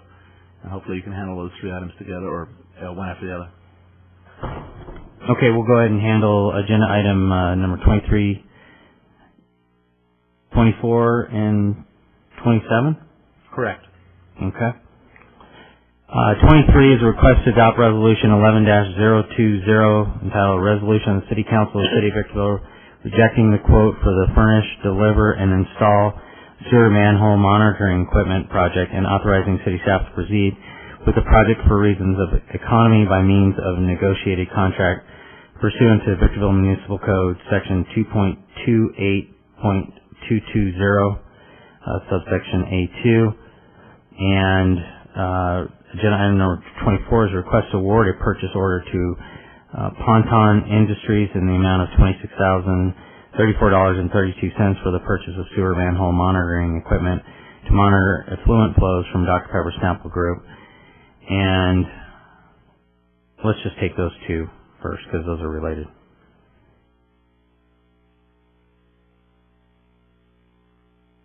Motion by Councilmember Kennedy, second by Councilmember Rothschild. Motion carries with Councilmember Vyas absent. Agenda item number 27 is a request to approve utility agreement number 21914 regarding the relocation of sewer facilities to accommodate the construction of the La Mesa Nisqually interchange and authorize the mayor to execute the agreement on behalf of the city in the following two capacities: as project proponent for the project, and two, as the successor agency to the Victorville Sanitary District in the amount of $1,509,000. Motion by Mayor Pro Tem Cabriolas, second by Councilmember Kennedy.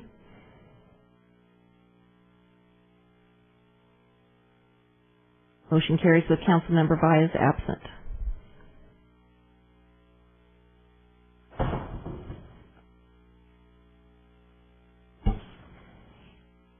Okay, we'll now move back to agenda item number 25. This is a request to approve additional appropriations in the amount of $43,200 to Stoffers Landscape Incorporated for a total amount of $168,200 for project BM11-028 Landscape Maintenance Services.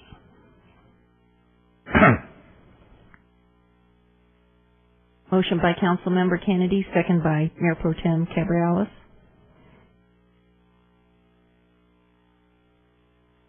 Motion carries unanimously. Agenda item number 29 is a request to approve an additional appropriation to use funds from the Public Works Week donation account for the upcoming Public Works Day 2011 event to be held Thursday, June 2nd, 2011 in the amount of $900. Mayor McEachern, excuse me, I believe we need to act on item 26. Oh, I thought we approved these as companion items. Excuse me, sorry.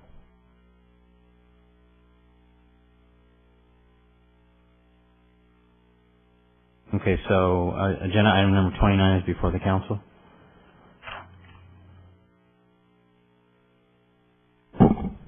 Motion by Councilmember Kennedy, second by Mayor Pro Tem Cabrialis.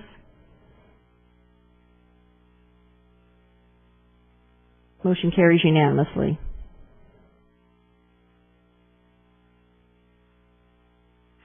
Agenda item number 30 is request to approve the rejection of the two submittals for Southern California Logistics Airport Authority Building 732 HVAC improvements.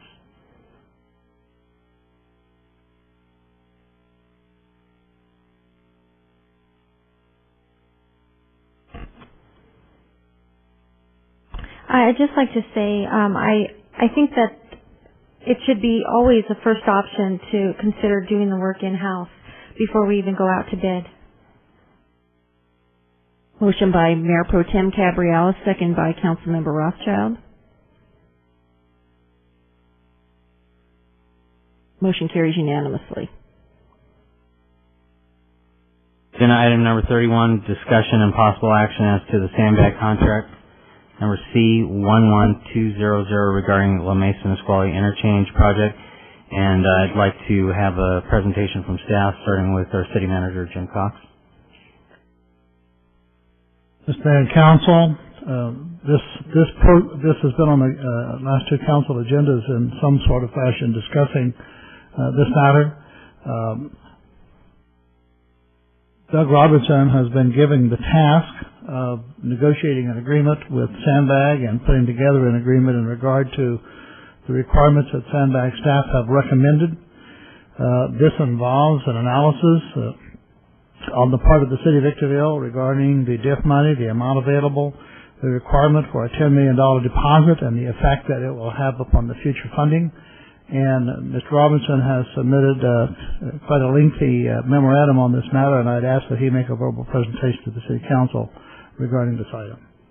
Thank you, Mr. Cox. There may have been some misunderstanding based on my agenda item that I was somehow opposed to the project. I had that voiced to me by a couple of folks. And I just want to be on the record that I'm not against the project. My goal with the agenda item was to inform the council, not to advocate one way or the other. But I do feel a need to inform the council with as much factual information as I can get my hands on at the time. The reality is that the project as proposed with the agreement with Sandbag is not without risk. Past city councils have been, or the city in the past has been accused of not weighing all of the risks for costly projects. And it's, I guess, up for debate if that is the fault of staff for not presenting the risks or the fault of council for not considering the risks. I don't want to get into that, but I didn't want the city staff at this point to be accused of something similar with this project. It is a risky endeavor to use approximately 20% of your cash on hand, or $10 million, to assist in funding this project at this time. Much of the work that went into determining the figures for this project and whether or not it would work from a cash flow standpoint are based on economic factors. Measure I is based on sales tax. Development impact fees are based on development. And so, it's a bit of a crystal ball exercise to determine how real the numbers are. But in no way do I want to express to the council that I'm against the project. I received yesterday new information from Sandbag staff regarding the cash flows that I had requested previously. And looking at those cash flows, it appears, based on Sandbag's estimations for Measure I, that we would have approximately let me back up for just a moment to make sure that I get it correct.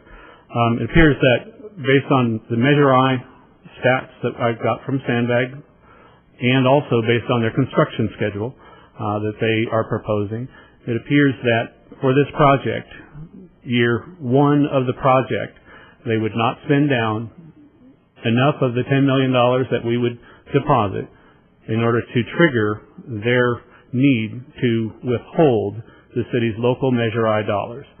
Assuming that those figures come in similar to this year, that would be approximately $3 million. In years 2 through 6, it appears that they would, in fact, withhold those Measure I dollars.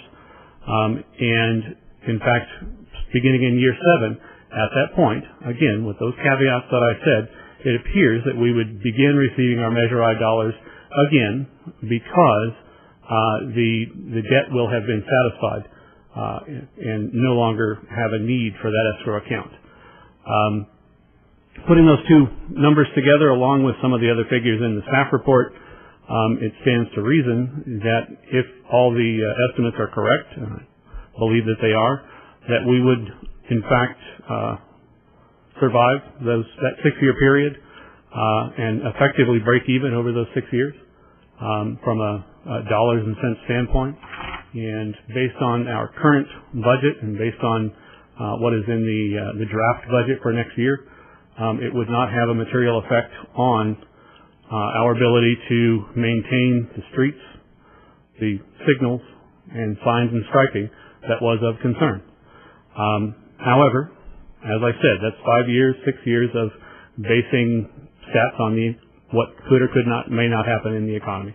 Certainly it appears that Victorville's economy is attempting to come back, but it could end up being a bumpy road, and I don't want this council to take an action that would effectively cause $10 million to go out of Victorville's bank account and regret it 2 or 3 years later, not having those facts.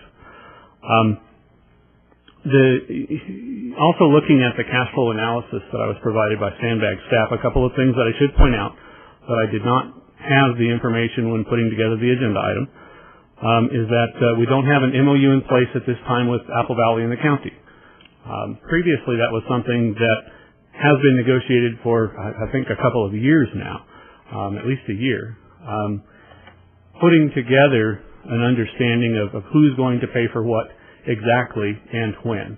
The current agreement, as written, would have Victorville paying for 100% of the La Mesa Nisqually interchange. There is an assumption that ultimately we will sign that MOU with Apple Valley and the county, and that the dollars that are required to be paid by the county and by Apple Valley towards the La Mesa Nisqually interchange would instead be paid towards other pieces of that corridor project, namely the piece in between the Yucca Loma Bridge and the La Mesa Nisqually interchange, Green Tree Extension, if you want to call it that, also including the bridge over the railroad. That is an assumption at this point. It's a promise at this point, but it's not in writing at this point. Another issue that came up just recently and was approved at the Sandbag meeting was taking some state dollars from the La Mesa Nisqually interchange project and putting it towards that corridor project, or excuse me, towards the Yucca Loma Bridge. Again, at the Sandbag meeting, Mayor McEachern got it on record that in fact those dollars would be made up by Apple Valley's share of the major local highways. But again, until it's in writing with signatures, there's still some work to be done on it. Just need the council to be fully aware of where we are with those projects.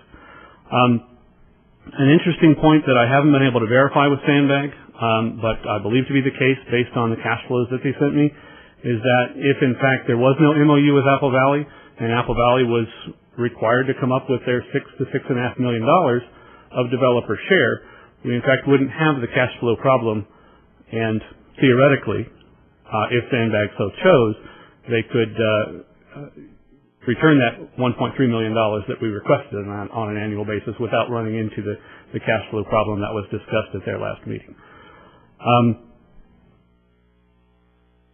The last piece of information that I've gleaned from this cash flow analysis is that the missing piece of the Yucca Loma corridor between the Yucca Loma Bridge that is already well into design and wants to be under construction now, I understand, and the La Mesa Nisqually interchange is simply referred to as the Yucca Loma corridor.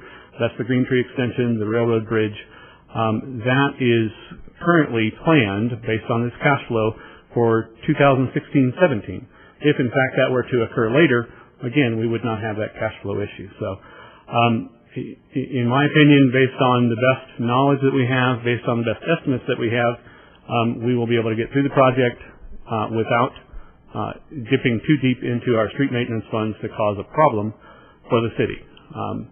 My intent when I discussed the potential for layoffs is that the council has mentioned in public meetings that layoffs were to be a last resort. One option available to the council, again, not recommending it, but one option that is available, is to, instead of spending that $10 million on the interchange to spend it on other local streets, which would be perfectly legal to do, which would then employ city staff to run those projects. So I hope that clears up any confusion that there may have been about my intentions with the staff report, and I'm available to answer any questions, as is Mr. McGlade, who's handled the project for the city.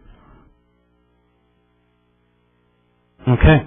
We'll open up to questions and discussion among council members.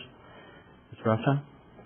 I'll go ahead and take the lead. I sent out a memo to the council before this meeting that, and by the way, let me preface that by telling you there's nobody on this council that's been waiting longer than me for Nisqually. I wish it was up and running today.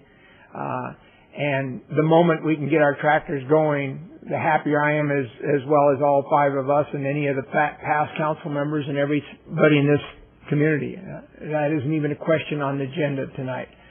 But there isn't a question on the agenda tonight, and that is the appropriateness of putting a shovel in the ground today versus 6 months from now or a year from now. That difference is very dramatic with respect to the risks imposed by the city of Victorville. Let me back off from that for just a minute. Just to give you a slight historical note on Measure I. There are two Measure I's. Yes, the county passed the Measure I countywide, but there is, at the Cajon Pass down the hill, everybody puts all their money into one pot. And the Sandbag Board votes down there on projects, and then they spend the money on that. Up here, there's a different formula totally. Up here, and we designed it this way, unfortunately, it's being undermined by Sandbag, and I can point to a couple of instances when that happened. But up here, we break ourselves into regions. Victor Valley is a region and everything else. Our Measure I is broken up into pods, and within those pods, we have subcommittees within our Sandbag organization up here that first look at the projects, design how we're going to spend them, and then we go to this little high desert regional board, and they get a consensus, and then 8 of us out of 24 votes down below, 8 of us march down the hill and say, here's what we want to do with our Measure I. There isn't a whit of influence on anything that we do with our money to their money down there. There's nothing whatsoever. They shouldn't even have a say in what we're doing up here. Unfortunately, the language in the law says that they do. And on a number of occasions, we've walked down there and said, okay, this is the way we want our money spent. And the board down there, through the influence of Deborah Barmack and the Sandbag staff, has overruled the High Desert region. One of them, when I was on the Sandbag board, was the funding in Nisqually the first time, a couple of years ago, when we had $15 million in STIPs dedicated to Nisqually. And Sandbag staff said, no, everybody down there pays more for the bridges, so we want Victorville to pay 75% of the bridge. $60 million bridge, they wanted us to pay $45 million, and they'd give us the $15 million. We said, as a council, we said, no, we're not going to do that. Up here, our rule is 50-50. You come up with 50%, we come up with 50%. They took the $15 million away, and that was dedicated to the board voted down there to dedicate that $15 million to the 10 freeway corridor. So it didn't happen. A year later, we get $15 million again, supposedly to replace the $15 million on Nisqually, and guess what?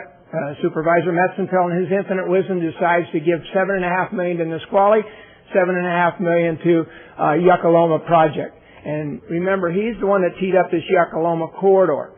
Nobody had anything, master plans on that. We talked about connecting Apple Valley to Victorville for many, many years, but that corridor was set up, and guess what? It's not the Yucca-Loma Nisqually corridor. It's the Yucca-Loma Green Tree Boulevard corridor. That's what it is. As we're sitting here right now, that project is designed to come off of Ridgecrest, hit the headwaters of Green Tree.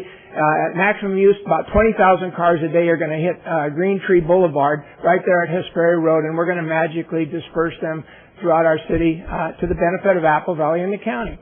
Yucca-Loma corridor is no benefit to the city of Victorville. None. It is a great benefit to the county. It's a great benefit to the Apple Valley. We are accommodating it, and I am sitting here right here and tell you, I want Yucca-Loma corridor to work, but it has to be on Nisqually, not down Green Tree Boulevard. It can't be. And one of the documents missing in tonight's discussion is the MOU, the agreements between the county, Apple Valley, and the city of Victorville on what we ought to do. You have a bridge over the railroad tracks. I'll just give some estimate numbers so you don't quibble up, but about $10 million for a bridge over the railroad tracks.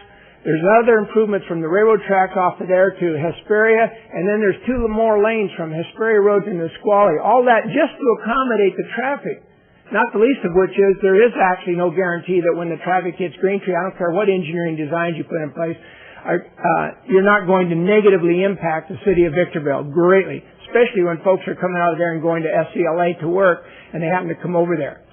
And then I have a problem with the traffic study. That traffic study is a joke. It's saying that all the development that's going into the mountains over there overlooking the Kemper Campbell Ranch is going to go shop in Victorville, Old Town. No, they're going to go over the bridge into Apple Valley. There's probably, in my estimation, about $1 million a year in sales tax revenue in perpetuity going to Apple Valley to the benefit of them. Yet we're building the bridge to their accommodate them. No benefit of ours. We've got some great important discussions that have to be done before we complete this corridor project. So what does that mean? What does that have to do with Sandbag building Nisqually? They've got conditions built into this right now that injure this city. One, not the least of which is if they take that $10 million down to $3 million or less, and they say, well, we don't think we're going to take it down. I believe them that they probably won't take it down the first year. But who says the economy is going to hold up enough for us to get through a couple of years without that coming back and taking local Measure I? Remember I said Measure I is broken into pots? Well, 75% of Measure I belongs to the city of Victorville in our little city, and each city has their 75%, and 25% has what we call a regional pot for that the 5 of us sit together as a Victor Valley and decide on that. That's where that money ought to come from. It's not. This language here says it comes from our local Measure I, our streets and our street repairs.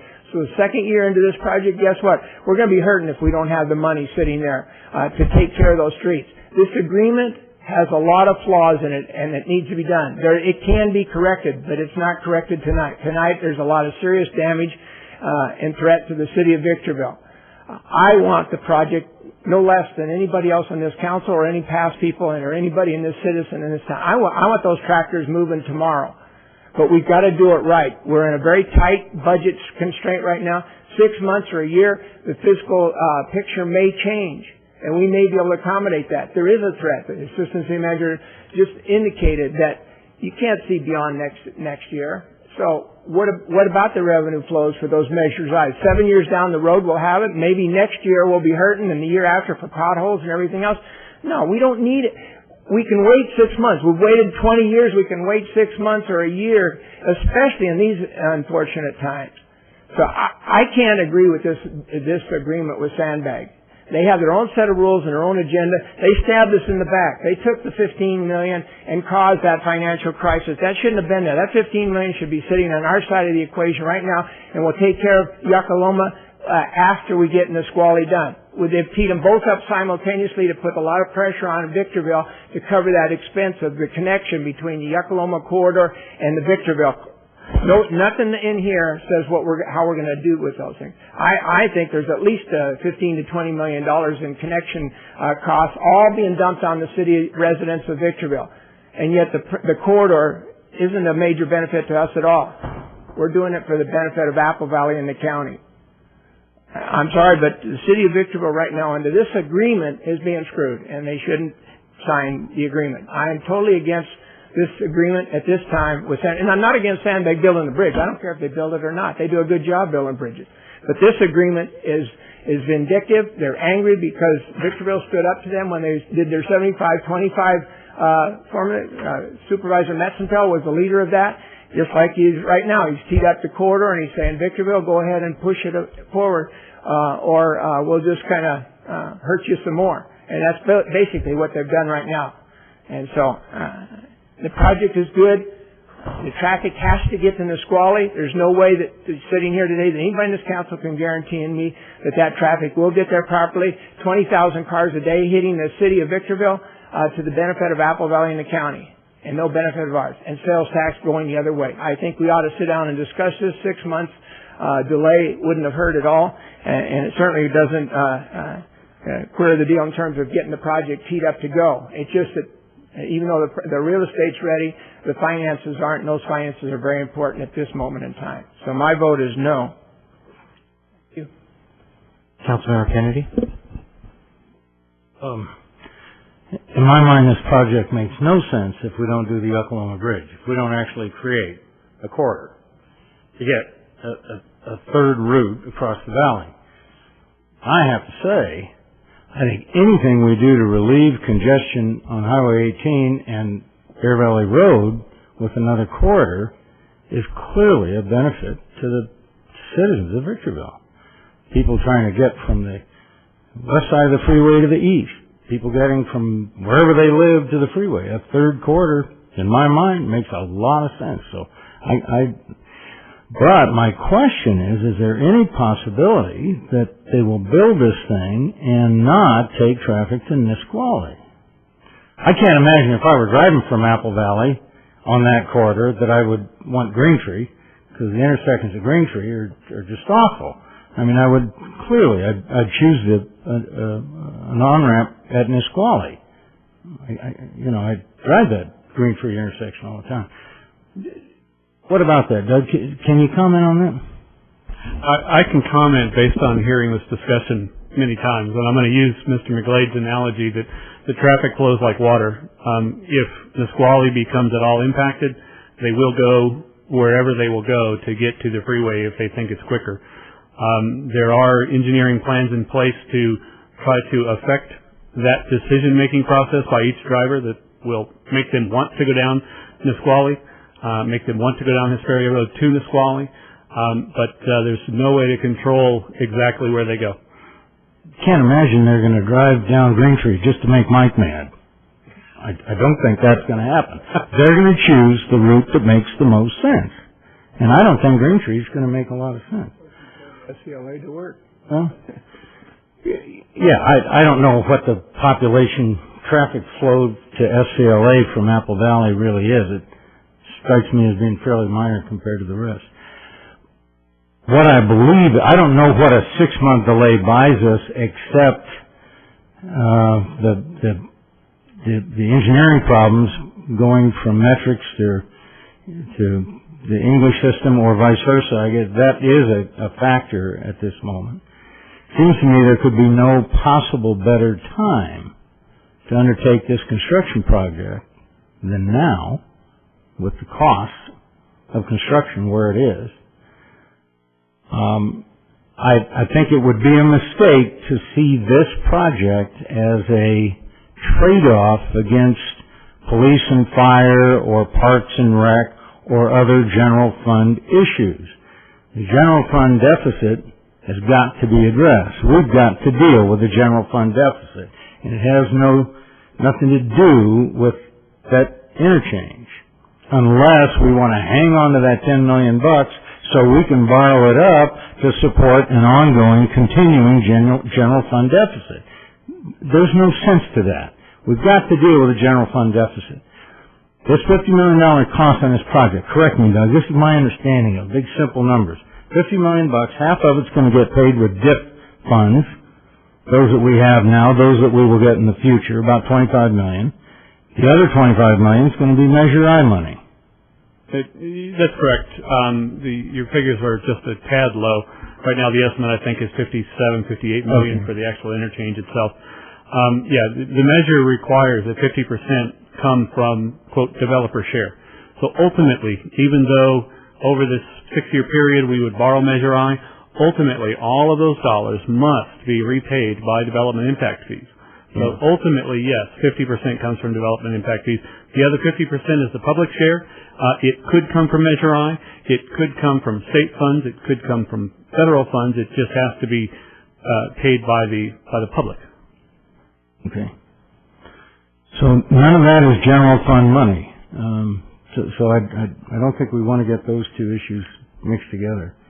This seems to me to be the right time to do this. Thank you. Size? It seems to me that Victorville is repeating history. Starting this project, having the funding in place before is exactly what the city doesn't do. With the VB2 project, with the sewer plant, the result of that is a massive cash flow drain on the management. It has attempted to cover through borrowings of other funds, including restricted funds, and by laying off staff. The city does not have the money in the DIF funds. It is not expected to get the money in the next 2 years, which leaves the general fund holding the proverbial bag. This in turn will force the city to make even more layoffs, and I cannot imagine that we can cut staff to save $15 million over the next 2 years. If we do that, we might as well close up City Hall. The alternative is the Measure I funding will be totally cut off, and we will not have any money to maintain our existing roads and streets. As much as I would like to have the interchange built, I cannot and will not support undertaking a project that relies on the general fund for money because it has none, or for a project that will stop basic road maintenance, or for a project that will be paid for by layoffs. It would have been proper for this council to have been told the facts about the lack of funding 2 years ago, 1 year ago, or even maybe 6 months ago. By not being told this, the council has approved the spending of perhaps millions of dollars on this project that we cannot now know cannot be undertaken. My vote is to suspend the project until which time as management can present a funding plan that is assured, fixed, and in place, and does not rely on the general fund, and does not rely on interfund borrowings, and does not rely on layoffs to pay the costs. As my final comment, it is obvious to me that the project will cause irreparable financial damage to the city, and yet staff takes no real position in this matter. I would have thought that staff, and especially the city manager, would have taken a position and told council that in their professional opinion, the project cannot be started, instead of leaving it up to the council to debate the item in a political arena.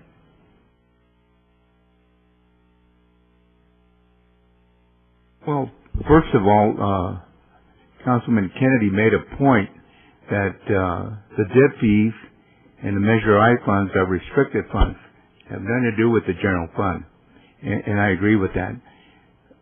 And Mike made some good points, and I was concerned when the agreement came back modified, not having the 1.3 million cap on it that we needed for our street maintenance. But based on the information that we have, the new projections, and you know, we had a crystal ball, we could say, yeah, they're going to be correct. We don't. So we have to make a decision based on what information that we have and those projections. We have waited, like Mike indicated, maybe over 20 years for this project. We expended a lot of funds purchasing the property and so on for it, the engineering and all that work that has gone into it.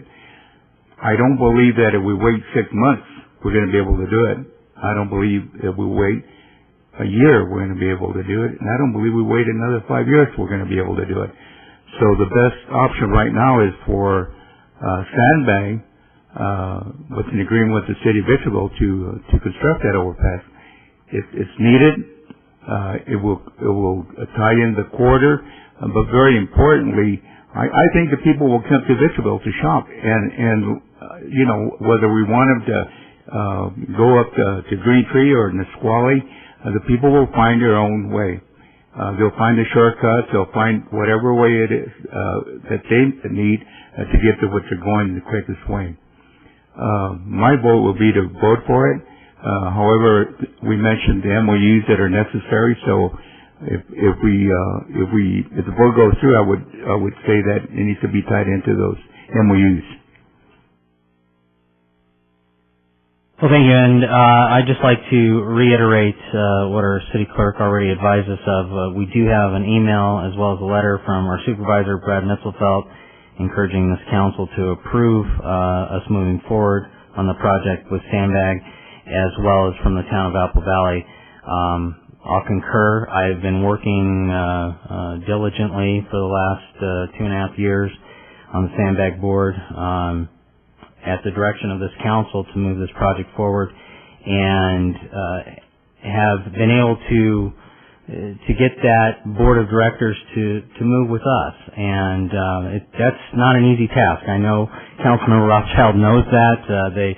Especially with when you talk about the Valley votes, they don't tend to be with the Mountain Desert community, but we've had some success in that realm just recently in being able to secure an additional $5 million for the Mountain Desert community, as well as unanimous on this particular project. But I think what's more important, and one of the things that I want to address here tonight, is that moving this forward is to the benefit of the entire Victor Valley, not just Victorville. And I know that some might say that's not for this council to decide, but the reality is that traffic congestion on Bear Valley Road is traffic congestion on Bear Valley Road, and the majority of it exists on Victorville's side. And Victorville has an obligation to address traffic congestion. This council has an obligation to address traffic congestion. And the sooner we move on that, the sooner we address traffic congestion. It will not go away. It will only get worse as growth continues. While we are busy trying to create jobs up here and bring additional people into the high desert region, as they move here, buy homes here, buy cars here, drive on our roads here, this council will continue to receive continual complaints about traffic congestion. It will not go away unless we build this project. It will not go away unless we build the Yucca-Loma, Yates Road, Green Tree Boulevard project. It will not go away unless we build the Ranchero project in Hesperia. So there are several projects that are on the drawing board that could fall apart tomorrow if we don't approve this project. And how sad would that be if this Victorville City Council were to vote down this today? We lose all of our funding through Sandbag because they're going to shift those funds, to other projects and probably to Valley cities that desperately need those funds as well. I mean, they've bonded for the funds to basically build our interchange. They are ready to go. And we will basically just be giving those funds back to down below, as we all know it. And meanwhile, while traffic congestion is relieved down the hill, it'll continue to increase up here. So I understand some of the points that have been made. I think that, the funding plan, this agreement addresses that. I believe that staff can appropriately budget for those Measure I dollars to make sure that we have the funds in place over the next several fiscal years to address these street maintenance and safety issues so that we don't have that problem. And that's just, out there as far as it might occur that Sandbag would draw down on our Measure I. It's not a for sure. That's just to assume that Victorville can't deposit additional monies. This economy is starting to turn back around. We're starting to see positive signs. And it's the appropriate time to move this project forward. The project estimates are $57, $58 million.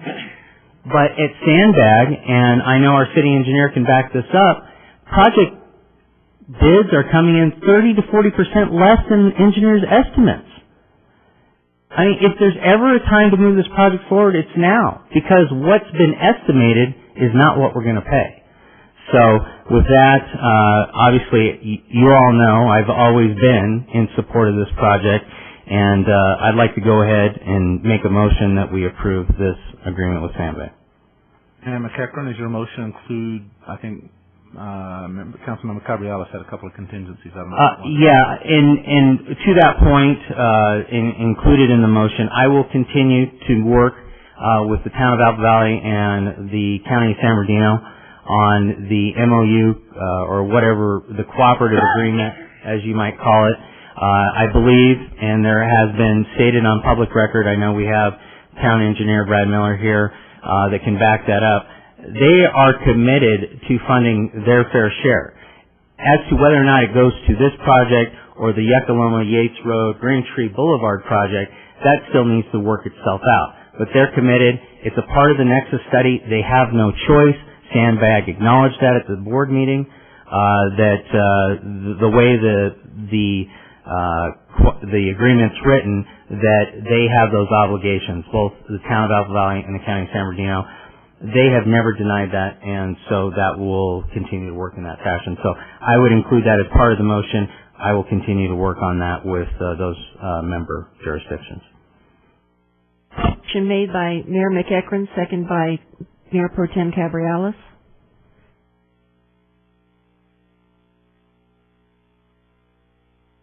Motion carries with Councilmember Rothschild and Councilmember Valles voting no.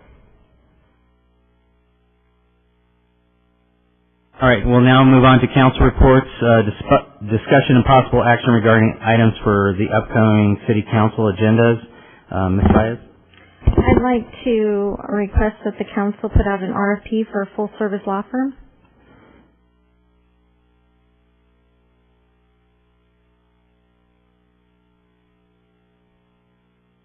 Okay. I would like to agendize discussion of whether or not we should hire someone to give us an opinion on whether or not we should file for bankruptcy.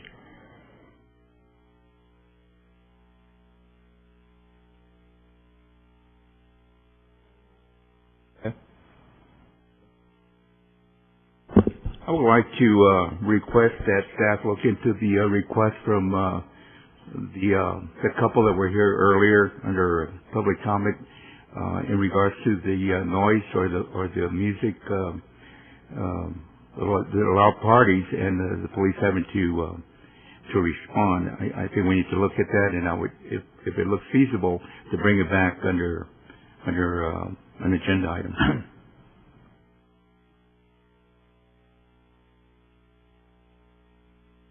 I would agree with that. I agree.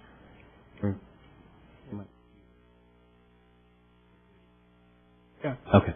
Mike? Yes, I'd request that the council make an effort of attending the workshop that the Planning Commission has first meeting next month. Bill, what's the date on that?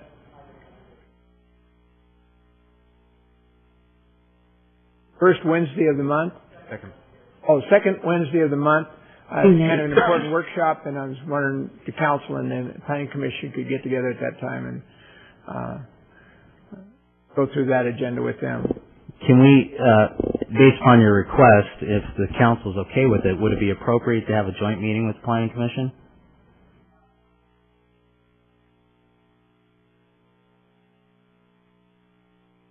Well, Bill's on his way. Second Wednesday in June is the 8th. Thank you. Yes, real briefly, the workshop that we were presenting was just an informative workshop with information on current development trends right now in residential and commercial development throughout the city of Victorville, where we stand, also state requirements on affordable housing, issues that the council's been concerned about, as well as the commission. And then some alternatives as to direction on ways that the city can move forward. The commission was hoping to just discuss those and then present their options to you. If you would like to join as in part of the audience, then I don't know that that necessarily requires public noticing. However, if you are requesting a joint workshop, then we'll change the setup in the forum. And that would be better if you're all interested in going, or three or more of you obviously are going, and if you're giving input, in which case Carolee can orchestrate that with our staff, and we can publicize for a joint workshop. Okay, then let me clarify, Mr. Rothschild, is that what you would like? Because I'm supportive of that if that's what you'd like to do. I got approached by planning commissioners that said they'd like us to make an official meeting together so that, any issues we have that we can speak to them officially as a body, and not we show up in the audience or you show up in the audience or anything else. If more than two of you were in the audience and you participated, then you're going to have a Brown Act violation if you don't do it as a special workshop. So I'd highly recommend a workshop if more than two of you want to. All right, well, I'm in favor of that. How's the rest of the council feel? Okay. Okay? Okay. All right. Then we'll set it up that way. All right. Thanks. Thank you. Anything else? All of us on the council are in the receipt of written communication from Councilmember Valles to staff, and there's been some exchanges back and forth. and I'm sure staff will respond. What I would like to agendize is the question of whether a single council member, without concurrence from others, can give direct orders and instruction to the city manager who works for all the council, and that one council member can demand that that city manager or his staff respond to that individual council member's demands and do it on a 15-day or a 30-day time schedule. I would like to agendize the question of whether individual council members can make those kind of demands. Is there any support for that?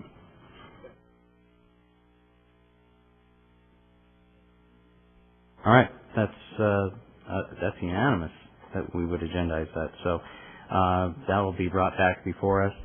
I have nothing at this time, so at this point we are adjourned. Oh, I'm sorry.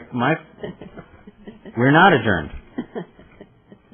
Remembering we have two items, so let's go on to reports from council members. Sorry, Ms. Baez, I'll start with you. I'd like to address Vicki Cabriales' comments regarding me being on the Hispanic Chamber. Yes, I was on the Hispanic Chamber for a number of years. That has nothing to do with knowing that the sponsors for the Hispanic Chamber were doing business with the city of Victorville.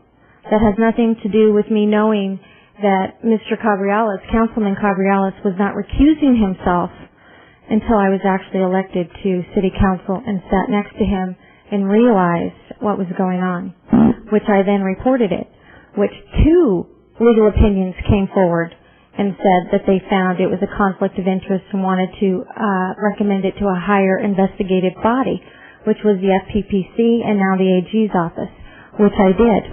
I find it very unfortunate and sad that Vicki and Rudy have to resort to intimidation, name-calling, and bullying tactics to try to keep or punish people like myself for coming forward and trying to do the right thing for the people.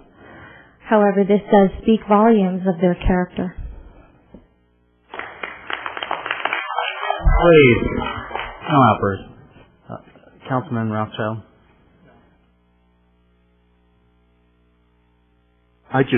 For those that applauded and those that spoke, you have no idea what character is. None.